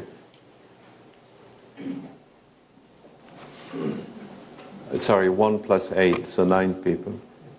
Are we managing ONJ? I'm not managing this. Am I? Oh, yeah, okay, yeah. Well, you would refer, at stage 3, you would need an orofacial maxillary surgeon to really take over, especially someone who's experienced in operating on patients with osteonecrosis of the jaw. As you will see in a few minutes, you're really playing with fire if you start operating on a patient who's got ONJ and aren't very skilled in that procedure. Okay, so let's put things in context and wrap things up. Osteonecrosis of the jaw is occasionally seen in patients on long-term anti-resorptive therapy, but it is also seen in patients who have not been on anti-resorptive therapy. The vast majority of patients who have developed osteonecrosis of the jaw in the reported series have had some malignancy, have received mega doses of bisphosphonates, especially zoledronic acid, when it's administered as 4 milligrams every 3 or 4 weeks, as opposed to 5 milligrams once a week for osteoporosis. So in these patients, because of their neoplasia, we're giving very high doses of anti-resorptive, and this may have an effect. We also need to remember that most of these patients are on corticosteroids. Most of them have problems with oral hygiene. Many of them smoke cigarettes, and many of them have not even been on oral bisphosphonates when ONJ declared itself. The mandible is affected more than the maxilla, and several other factors increase the risk of ONJ, including cigarette smoking, poor oral hygiene, concomitant medication, including chemotherapy, and especially glucocorticoids. There is a rational scientific explanation. We're going to go over it in a few minutes. 4 stages have been described, 0, 1, 2, and 3. Management is mostly conservative unless there are signs of infection, soft tissue infection, and then you would need a skilled surgeon used to operate on these patients. An orofacial-maxillary surgeon with expertise in ONJ needs to get involved in this process. So again, if you look at the big picture, compared to the number of patients on anti-resorptive therapy for osteoporosis, not for neoplasia, there are relatively few patients. And many of the patients who develop ONJ, as we said, had neoplasia, high-dose bisphosphonates, and even high doses on glucocorticoids. We've gone over these other predisposing factors. So let's try and see what exactly is going on. So if it's a diagrammatic representation, if this is a tooth that is about to be extracted, once it's extracted, we've got a small cavity that is left where the tooth was. Lining that cavity, we've got bone that is injured, depending on how vigorous and energetic the dentist is. So we have a cavity and there is injured bone. Some of this bone, the one closest to the healthy bone, is going to recover, but the bone in the middle of the cavity is probably going to undergo necrosis. And the natural response of the body is to mobilize the osteoclasts to come and remove that injured bone, preferably before it undergoes necrosis. That's a normal healing process. Problem is, if the patient has been on long-term anti-resorptive therapy, access to the injured bone is denied. The osteoclasts have no longer access. They come, the bone is coated, the hydroxyapatite crystals are coated with the bisphosphonates. The osteoclasts try to resorb the bone, they cannot resorb it. If they do resorb it, the bisphosphonate is released intracellularly. It poisons, it inhibits the enzymes, poisons the osteoclast. Osteoclast runs away. If it's lucky, it will survive. Most of the time, it undergoes apoptosis. Bottom line is, you've got a cavity lined by injured bone there. Some of the bone undergoes necrosis, the rest of the bone recovers, and then the cavity is still there. And now it's lined with necrotic bone. And the patient goes and sees her dentist, and the dentist does what he's always been taught. There is a cavity, there is necrotic bone, I've got to scoop it all out.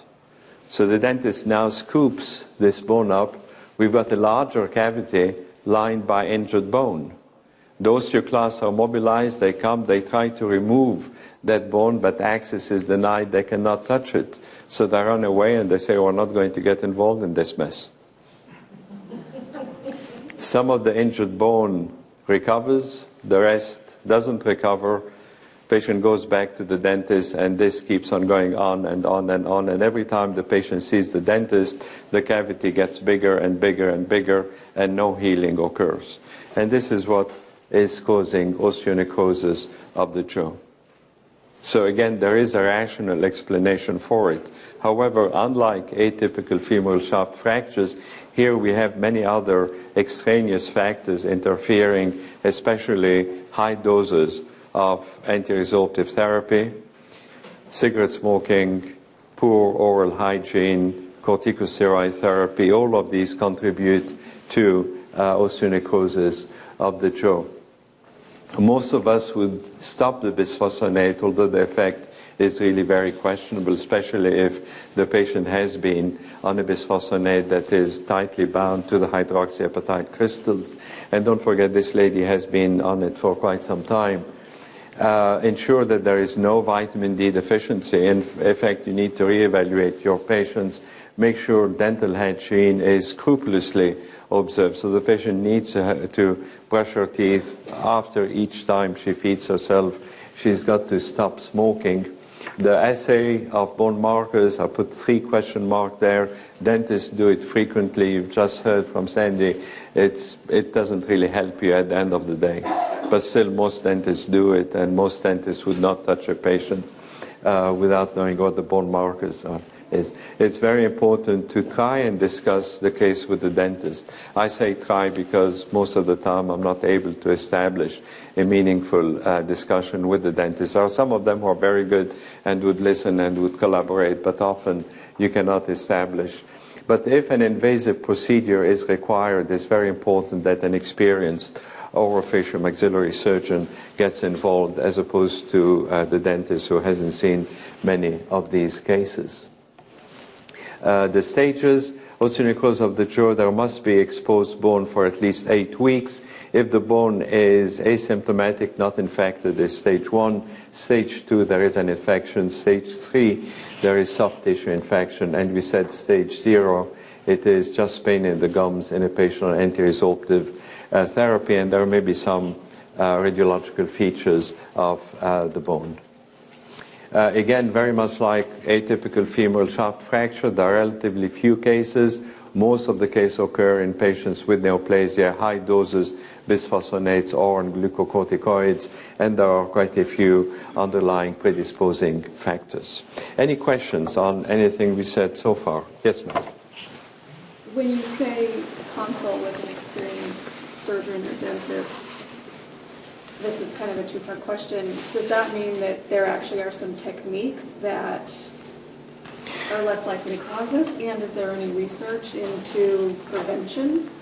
The question about referring to an experienced orofacial-maxillary surgeons, more and more there are orofacial-maxillary surgeons who are taking an interest in operating, and some of them are very skilled and the results are very good. I don't know, I think they do keep a register of these, or I know in our area we've got a couple and we regularly use them. It hasn't got to the degree of having a certification, I think, in this particular area, but you need to find out who's the one who's really experienced in that. So the experienced surgeons suggest topical antibiotics.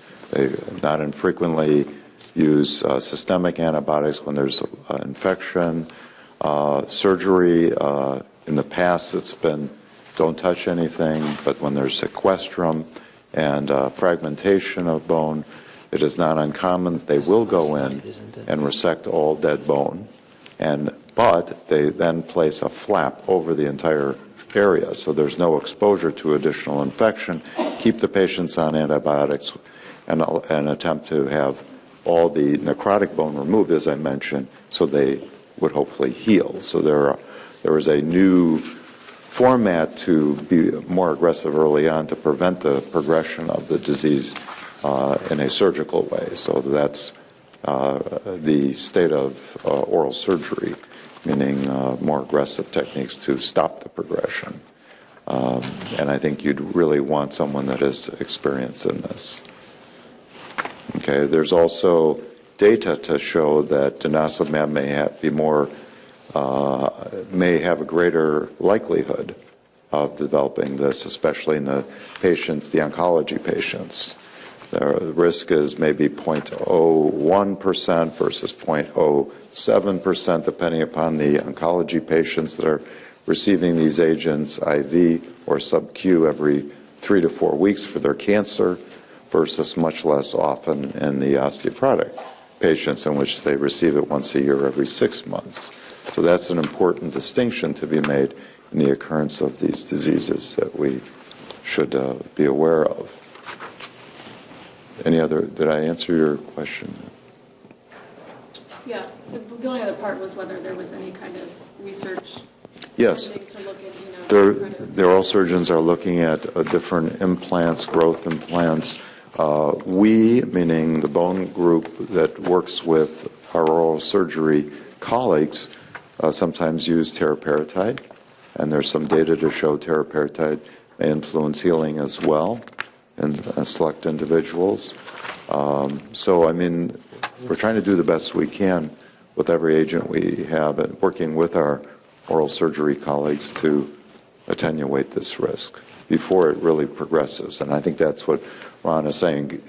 Be aware of it, treat it early, prevention, and actually prevention initially.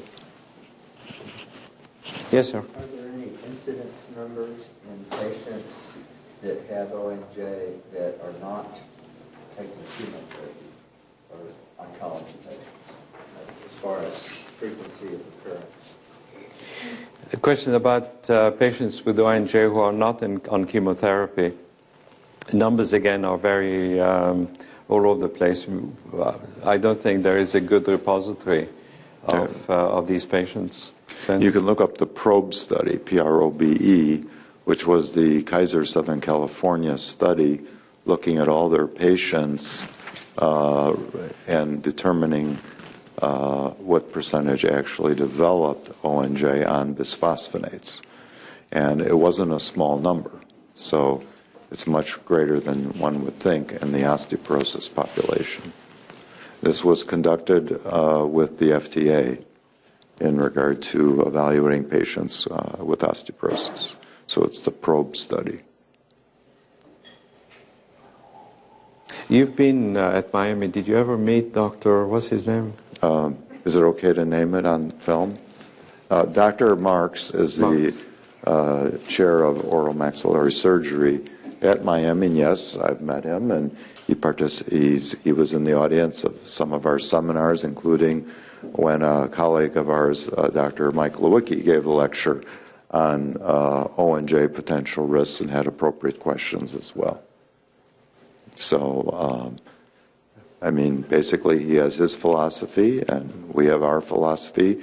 We work with our oral surgery colleagues all the time, and the societies are almost uniform in our suggestions for close observation, prevention, actually prevention first, and then close observation, oral care, appropriate care prior to any administration, as well as during administration.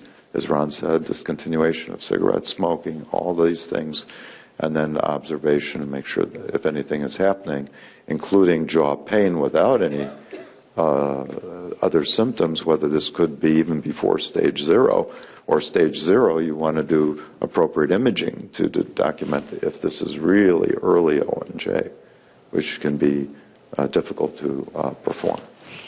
So in your own practices, do you stop the bisphosphonate when the patient comes in and says, I have to have an implant? It doesn't make any sense to do it, but in your own practices, is that what you're doing? I didn't say I'm doing it. Okay, so neither of you are doing it, because I think, Dr. Henry, you said most people... What's she say? The question is whether you stop the oral bisphosphonate if the patient's going to have implants done. So the question about stopping the bisphosphonate before the patient has oral, I think most of it I do. I'm not so sure what good it does. There's no data, and I think as a safety valve in regard to medical legally, you could stop it. I mean it's not going to make any difference in their osteoporosis fracture risk unless the patient wishes to go off for 6 months to a year, and then you have to explain to them their fracture risk going off if they haven't been on it for 5 years. In other words, you just started therapy, they're on it 6 months, and then the patient wishes to go off of therapy for 6 months prior to their dental implants. So it behooves you as their physician also to discuss their fracture risk if they go off therapy. And I think that's a critical issue. Any other questions on anything we said over the past 2 days? Yes, sir. Would you repeat the comment about Prolia and ONJ? Would you say it could maybe higher? In those patients, those oncology patients, receiving it every 3 to 4 weeks, it's not unusual. It is much more frequent in some literature than with the IV bisphosphonates. So we have to appreciate that both zoledronic acid as well as denosumab have increased risk in the oncology population. Now, we also have to appreciate there's a different population here that we're treating. So when a woman has breast cancer and has metastatic disease, and they develop ONJ on treatment, but the medical treatment is preventing progression of the disease, that's different than osteoporosis therapy. And there's data from MD Anderson showing that a number of, and they actually did a collaborative study with the oral surgery department there, finding that a significant number of patients continued on their bisphosphonate or denosumab, whatever the case was at that time, healed, even continuing on therapy. So it's not so clear. It is also if you look at the biopsies done at the time of surgery of ONJ, it's not so clear that there's decreased bone remodeling done in the surrounding bone, meaning decreased bone remodeling in the surrounding bone that's excised. So it's not 100%. We also know in hypophosphatasia, forms of osteopetrosis, and a variety of other medical conditions without bisphosphonates, these ONJ type picture also occurs, similar endpoint. So it's not absolutely clear why it happens in those cases as well when bisphosphonates are not present. You had a question? Antidepressants and their effects, and whether you think people who have osteoporosis should be weaned off of them or put onto a particular one? Antidepressants. So the question is about antidepressants and fractures as opposed to antidepressants and osteoporosis. We know that the majority of antidepressants do interfere with the patient's stability and likelihood of having repeated falls. You've got really to weigh the advantages against the possible disadvantages. The evidence is overwhelming. If a patient is depressed, the majority of patients respond well to antidepressants. What you've got to do is pick up the ones that are less likely to cause unsteadiness, to increase the risk of falls. One of the best antidepressants, especially in older people, is ECT, electroconvulsive therapy. It works very, very well in older people, doesn't cause any unsteadiness, doesn't increase the risk of falls, and as I said, it works very quickly. With the majority of other antidepressants, you've got to wait for 3 to 4 or even more weeks for the patient to respond. With ECT, the response is much, much quicker. And as I mentioned, you don't have any significant adverse effects. Now, you do not want to give ECT to a patient with impaired memory or cognitive impairment because this would make it worse. But again, I would hate to see patients with depression not being treated because we're afraid of seeing them fall, because if your patient is depressed, chances are very like appetite is suppressed, patient will not eat sufficiently, patient is going to stay sitting in his or her room most of the time, sarcopenia is going to develop, and you've got your vicious circle developing. So antidepressants are very good, but again, they've got to be used judiciously. Let me add one point, if I may. We got time, we're okay. Okay. So depression, even without SSRI use, is associated with osteoporotic fracture. So we have to understand there's an underlying process in these people that potentially leads to osteoporosis. So we're not saying to stop drug therapy in these individuals for underlying reasons. There's also evidence that SSRI use is associated with, biochemically, physiologically, with increased sympathetic tone that has an adverse effect on osteoblast function. So osteoblasts have adrenergic receptors. And so when we see the SSRI use, we see increased sympathetic tone and decreased osteoblast formation of bone. That's the theoretical way that SSRI-induced bone change occurs. So in the very severe cases, we would ask the psychiatrist or primary care to use an alternative to pure SSRI drug therapy. Can you use an alternative agent that may not have the same effect? And I think that's a key issue. Now, that's different than what Ron is talking about. We're talking about instability, increased risk of falling, and other issues as well must be considered with all medical therapies. Okay, so that puts things a little bit in perspective also. The ones I would certainly avoid are the tricyclic antidepressant because they cause a lot of sedation and unsteadiness. Yes, sir. You know, we're going to talk about the Garvin risk assessment. I didn't know that's for... Talk about what? The Garvin tool. The Garvin tool.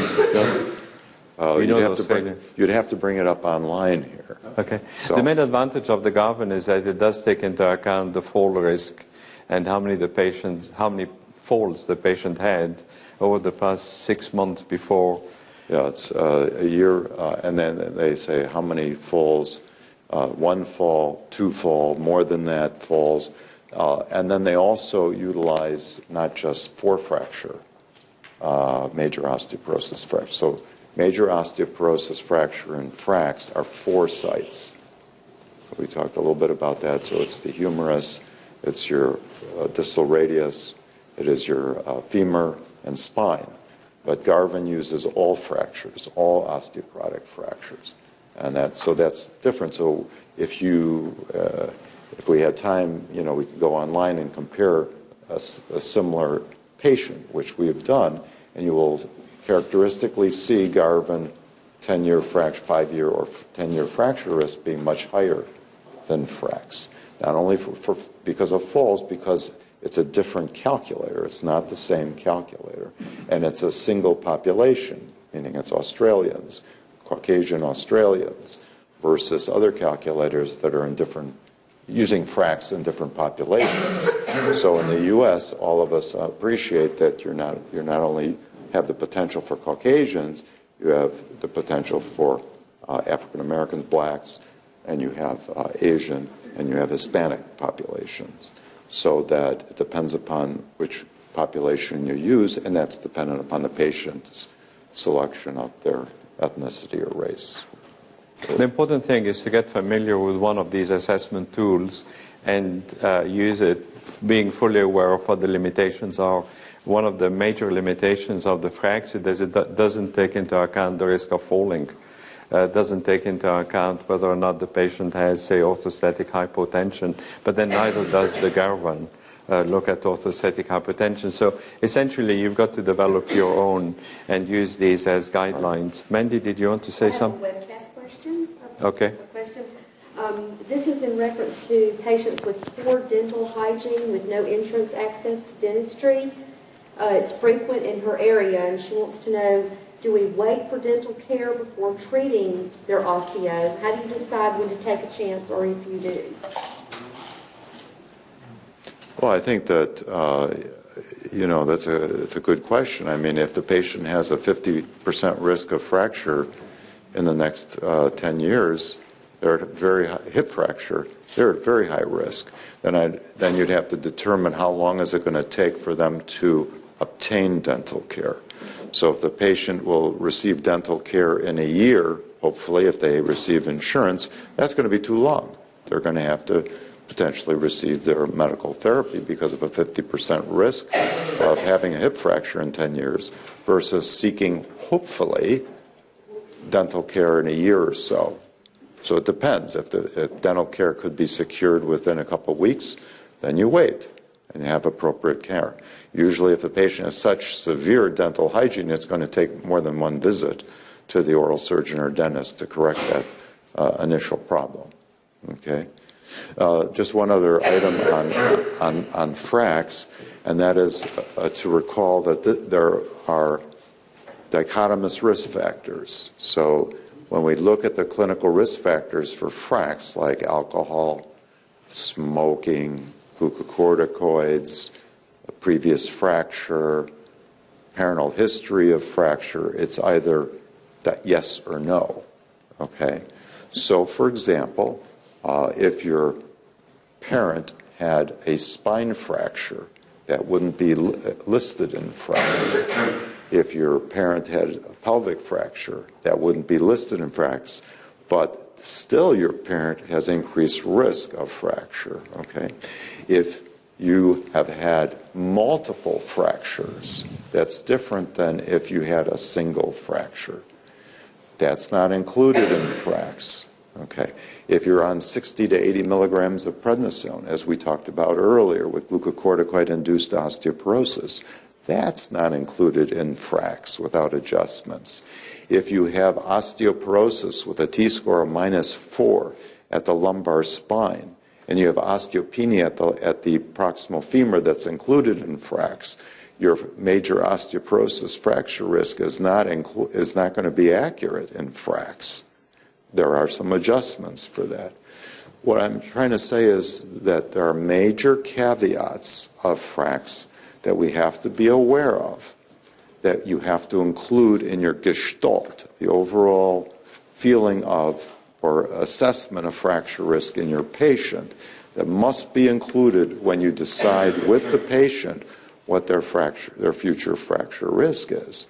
You could either use this qualitatively by saying, okay, the patient has had 5 fractures, and they're at low risk. My goodness, they have a clinical diagnosis of osteoporosis. No matter what their future fracture risk is, and they're 52, you need to be treated. Okay. If they're on 60 to 80 milligrams of prednisone, they're 65 years of age, they have a normal bone density, do you really not wish to consider prevention of osteoporotic fracture in that patient? So it has to be individualized. Your intervention or potential interventions have to be individualized for that select patient.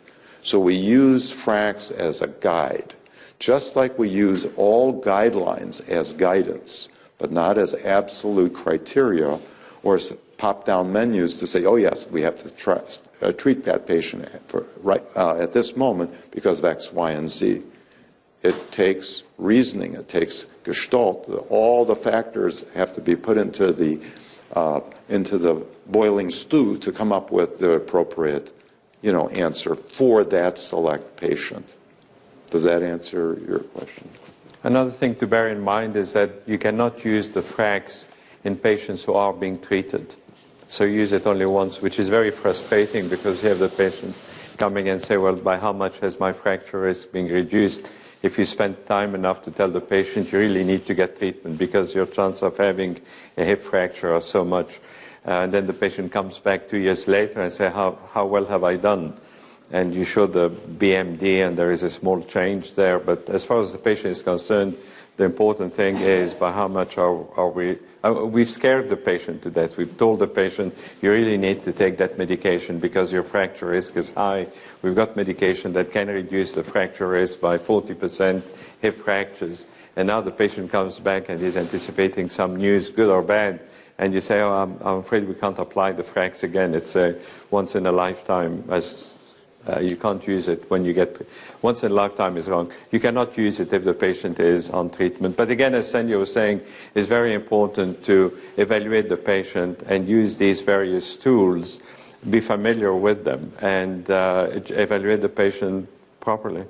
I see a lot of patients with Parkinson's disease, with peripheral neuropathies, with confusion, with dementia. Their fracture risk is very high. And one thing, we didn't have much of an opportunity to talk about it, but we did touch upon it. And I think, Sandy, you touched too about the people in their 90s, older people. Is it worthwhile treating them? And I often get this question asked, Doc, she's 92 years old. Do you think it is worthwhile treating? She's had a few falls and she's confined to her room. Is it really worthwhile? And my answer is, yeah, it is absolutely. It's even more worthwhile treating. this particular patient because of her confusion, because of the risk she's taking going to the bathroom or going up and down the stairs, risk of falling, because if you don't, she's going to fracture. And we've got enough data to show that the reduction in fractures occurs fairly quickly. You don't have to wait 5 years. But again, as Ron is stressing, it's not just pharmacologic therapy. This is a full multidisciplinary approach to the treatment of osteoporosis. Any other questions? Do you have a drug of choice for your elderly ladies in the hospital with a compression fracture and the neurosurgeon consults your fracture liaison service to take care of this patient? What's your drug of choice there? You've got a fracture liaison service? Yes, I've had one for years at different universities. So I think it depends upon your workup. So you're seeing the patient in-house, meaning as an inpatient. And in the acute care setting, I attempt to perform whatever laboratory assessment that I can, because according to the JCO standards, Joint Commission Osteoporosis Performance Measures, it specifically states you need to assess that patient during their hospitalization for secondary etiologies, and that's what I do. And frequently, and I must say this is very frequent, I find secondary etiologies, multiple secondary etiologies. And it's not infrequent that these patients have vitamin D deficiency, secondary hyperparathyroidism. It's almost ubiquitous. So am I going to run to a pharmacologic therapy when I know that they have a potential mineralization disorder, underlying metabolic bone disease that has to also be corrected? And the answer is I'd want to wait. And I then discuss this with the patient and their family together to decide how are we going to follow through with this. Are you going to see us in follow-up? Okay, and what I try to do is when you see Dr. Jones for your orthopedic or neurosurgery follow-up here, I'd like to see you the same day. And then we're going to get a bone density in the outpatient setting because it's not paid for inpatient, even though the Joint Commission suggests they have a bone density test at the same time. And so we have to do it outpatient. So we'll get that the same day. We'll have you see physiatry or PTOT, falls prevention, after you're released from the hospital due to your humeral fracture or something. So we want to set all that up at the same time, and then once you're on treatment, then we have to decide follow-up laboratory if necessary, and then when we're going to start pharmacologic therapy. So it's more complicated than let's just give them a dose of drug, goodbye and good luck. It doesn't work out so well. Did that answer your question, sir? I'm looking for an easier answer. Yeah. I know. Yeah. I'm not Mr. Easy. My wife tells me that too. Any other questions on anything we said today or yesterday? They're excellent questions, by the way. These are really good questions. And we don't necessarily have all the answers. Yes, sir. Some people are recommending to stop anti-resorptive after 5 years. Oh, I was going to ask the same question. Okay. Could you just expound upon that? The question is, do we stop anti-resorptive after 5 years? You've got to reevaluate the patient, whether it is 5 years, 4 years, or 6 years. That's what we tried to do yesterday with the monitoring. You really need to reevaluate your patient. 5 years seems to be a very convenient time to reevaluate the patient, see has the patient responded. So as we said yesterday, you look at the changes in bone mineral density, you look at the level of the T-score, you look at whether the patient is happy to continue taking the medication or not. So if the BMD has been improving but the T-score is still low, patient is happy to continue taking the medication, there is no pain, there is no risk of osteonecrosis of the jaw. Because of the low T-score and the previous patient's response, I'd be inclined to continue with the medication. Sandy, do you agree? Well, I think we're going to discuss this tomorrow in our cases. I'm going to bring up my personal opinion as well in regard to, as compared to other organization guidelines. But just to review this, and as Ron had mentioned, if the patient is 90 years of age, has not had fractures on therapy, is doing beautifully, do you really think you'd want to stop therapy in that patient? So I reassess the patient's risk at the time of reconsideration, meaning when they're on therapy for 5 years, I then reassess, just like all guidelines are suggesting. Is the patient's risk for fracture any different than when we started therapy?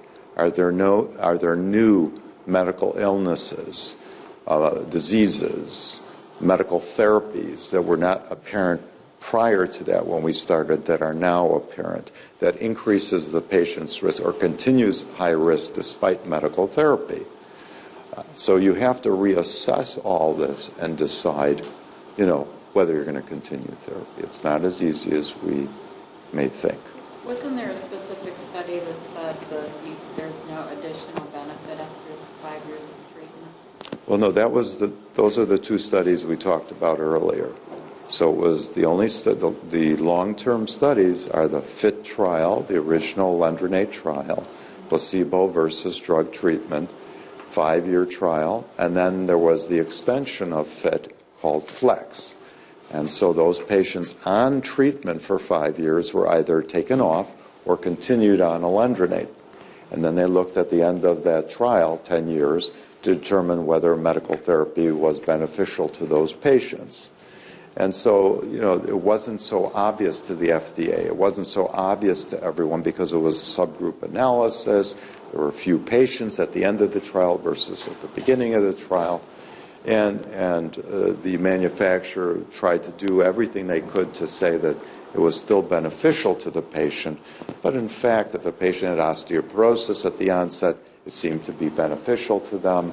It seemed to prevent clinical fractures, but not morphologically identified fractures on X-ray. Can you imagine why wouldn't it work for morphologic fractures when X-rays were done routinely, but it did for clinical fractures? So it was like picking what you'd want to determine responsiveness after 10 years of therapy versus off for 5 years. So it's not so clear. And then the only other trial that was done that looks at this is the zoledronic acid trial, the RECLASS trial, 3 years on, and then another 3 years on or off for 3 years to determine if there's a difference. And as we talked about earlier, those are the only long-term trials with a placebo group either on or off, and they show that unless you are at very high spine fracture risk, non-vertebral fractures are no different if you go off for 3 years. So if you're on 3 years, then you go off for 3 years, is there really any difference versus if you stayed on 6 years of therapy? And there was none. And the biochemical markers of bone remodeling were still low. The BMD was really there was maybe there was no real difference with that either. So you had residual effect after 3 years of therapy. So we're not just talking about oral bisphosphonates, we're now speaking about infusion of medical therapy. We also know the prevention dose of RECLASS is every other year. So I have some patients that take their medical therapy once every other year, and it works. So this is what we're saying is that this drug seems to attach to bone, stays on bone, and works for potentially years off therapy, at least 3.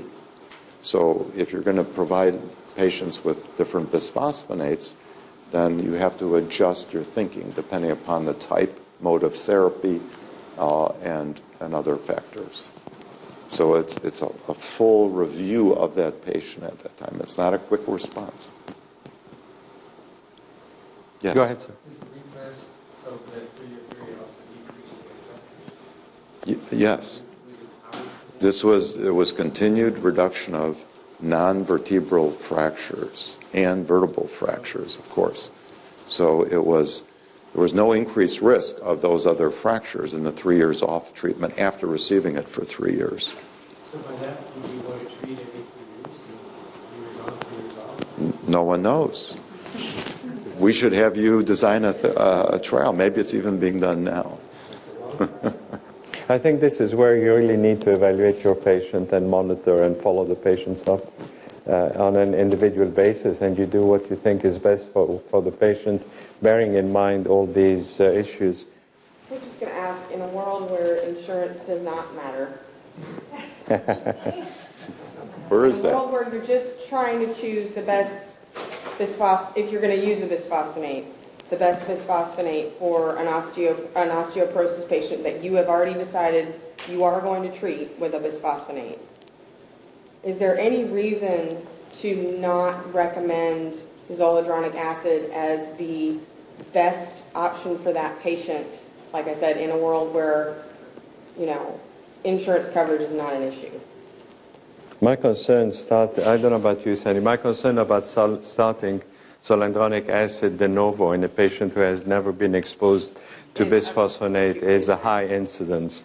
18.5% is almost 1 in 5, which is high. So even if I think the patient would be a very good candidate for zoledronic acid because he travels or he's got upper GI or whatever, I try to convince the patient to go for at least 3 months on an oral bisphosphonate, and then I would switch to zoledronic acid.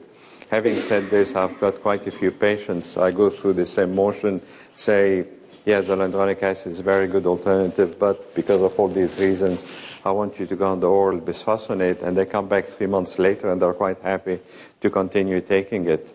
I think as far as fracture risk reduction, the differences between alendronate, risedronate, and zoledronic acid, I'm excluding ibandronate, are really so small that you can turn around and tell the patient, these are your options. Which one do you prefer?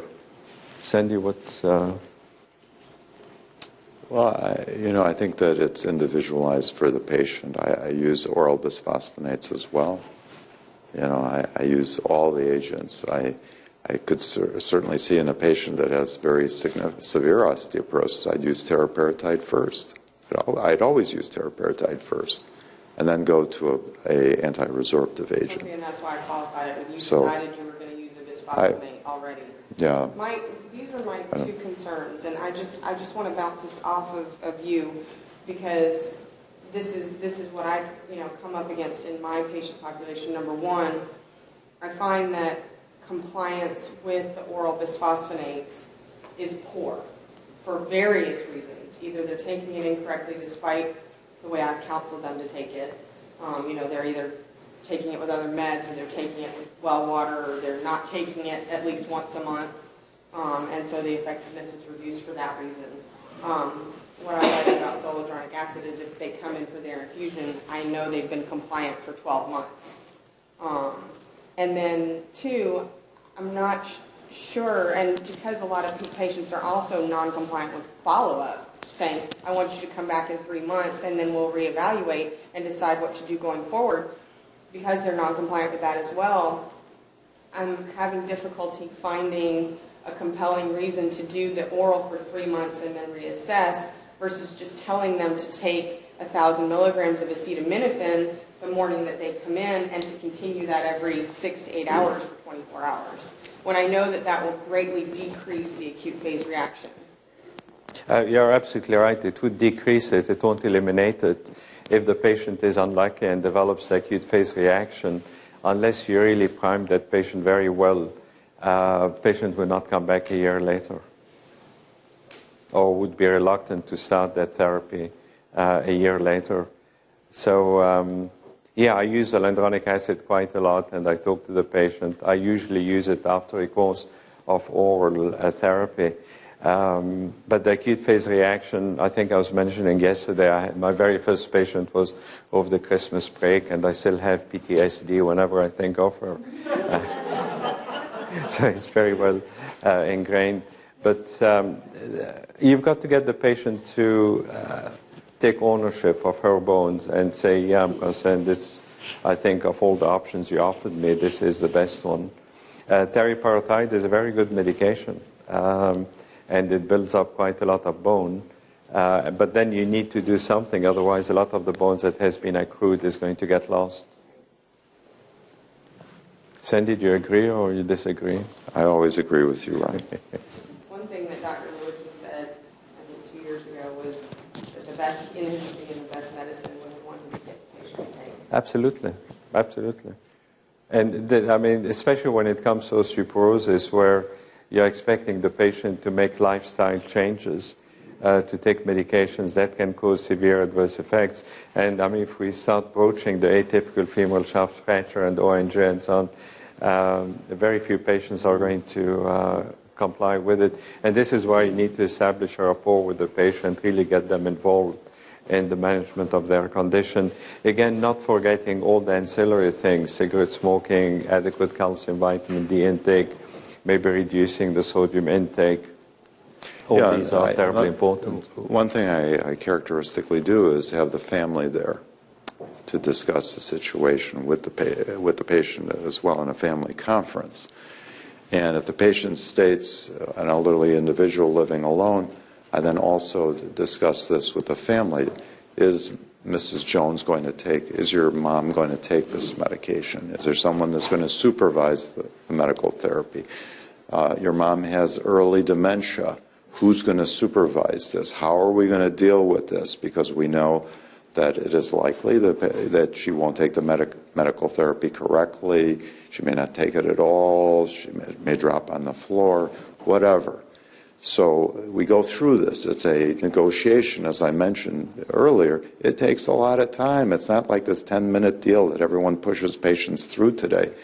So it's a long process of discussion and negotiation and confidence between you, the patient, the family, and then a decision is made whether the patient should be on an IV or every 6-month sub-Q medical therapy or not. That's where the big decision is made as a group, as a family. The family really appreciates this. Even if the patient's not there with you mentally for some reason, the patient appreciates it and will follow through and usually make sure that whatever decision is made, it is attempted at least. But that's the best we can do. And as Dr. Lewicki and Ron and I both know, if you don't take it, it doesn't work. That goes for everything, including physical therapy, use of your rolling walker, anything. It won't work. Could you comment on ordering the VFA? Do you do that in conjunction with the bone density? So the question is, when do you order a vertebral fracture assessment? And so I make a decision based on guidelines from the ISCD, the International Society for Clinical Densitometry, and the patient's risks for fracture and future risk based on glucocorticoids, for example, et cetera, of whether a vertebral fracture assessment should be done at the time of DEXA. And that's when I do it. So you have to request it when you order it? It's a separate request. It's a separate interpretation. But it's done at the same time? It can be done at the same time. Or it can be done independently? It can be done independently as well. We do it routinely. Anybody who's got osteopenia, we do it routinely. Yeah, because if it's osteoporosis, it won't change your management. If it's osteopenia and you find that there is a vertebral fracture and the patient denies any trauma, this is a fragility fracture, diagnosis osteoporosis, and the VFA literally changes your diagnosis from osteopenia to osteoporosis. So we don't do it if the patient has a normal bone density. We don't do it if the patient has osteoporosis, but the technician automatically would do the VFA, even though it's not requested, but we do it as part of our overall service. And we don't differentiate between the interpretation of the scan and doing the scan. It's much simpler, even though it reduces the income. Yes, sir? Can you order it flexibly that way, if osteopenia do VFA? I don't know. Yes, you could put an order set in and say, all my patients that come in that meet this criteria, I would like to have a VFA. So that's done in clinics, certain clinics. With osteopenia, will the insurance cover? Don't know in your area. Can't tell you. And so it's VFA, but it could be other imaging also. So plain film imaging is also an option. The National Osteoporosis Foundation have a little bit different guidelines than the ISCD. on the use of VFA and criteria for use of VFA, so a little bit different. You had a question? I guess I was surprised by your answer just because I find that, My answer or? Your answer about okay. osteopenia but not osteoporosis, that you do a VFA. Okay. In my practice, we do DEXAs in-house, and we get one reflexively for osteopenia and osteoporosis because, especially if they haven't been started on treatment, I want to know, are there fractures already? And when I get a DEXA in 2 years, are there more? Are they worse? How are we doing? Because so many of them are asymptomatic. And to me, if they develop new compression fractures while they're on a VISTA, for example, after 2 years, that's a potential sign that there's a treatment failure, which I might not see if the fracture's occurring above L1. So, But you have the BMD, you can follow the BMD. Yeah, I'm going to follow the BMD too, but I also want serial VFAs because that way I know I'm in the presence of an asymptomatic fracture. Is the therapy working? Have I prevented new fractures from forming? So we actually get them with both osteopenia and osteoporosis automatically. So I get your point. I think you're making a very good point. A lot depends on your workload and your technicians and your reimbursement and the people in the administration. It was hard enough to accept to do the VFAs automatically on anybody who's got osteopenia without getting an order from the physician. Well, being that we do them in-house, it makes it very easy to say, this is how we're going to do it. Yeah. They just say, okay. There's no extra time, really. You flip them over on their side, and it takes like 3 more minutes to do it, and then that's what we do. That's good. Continue, please. Any other issues? Well, folks, it's been a very good morning. Thank you very much for coming. I appreciate all your questions and interest. Enjoy the rest of the afternoon, and we'll see you tomorrow morning. Thanks for coming.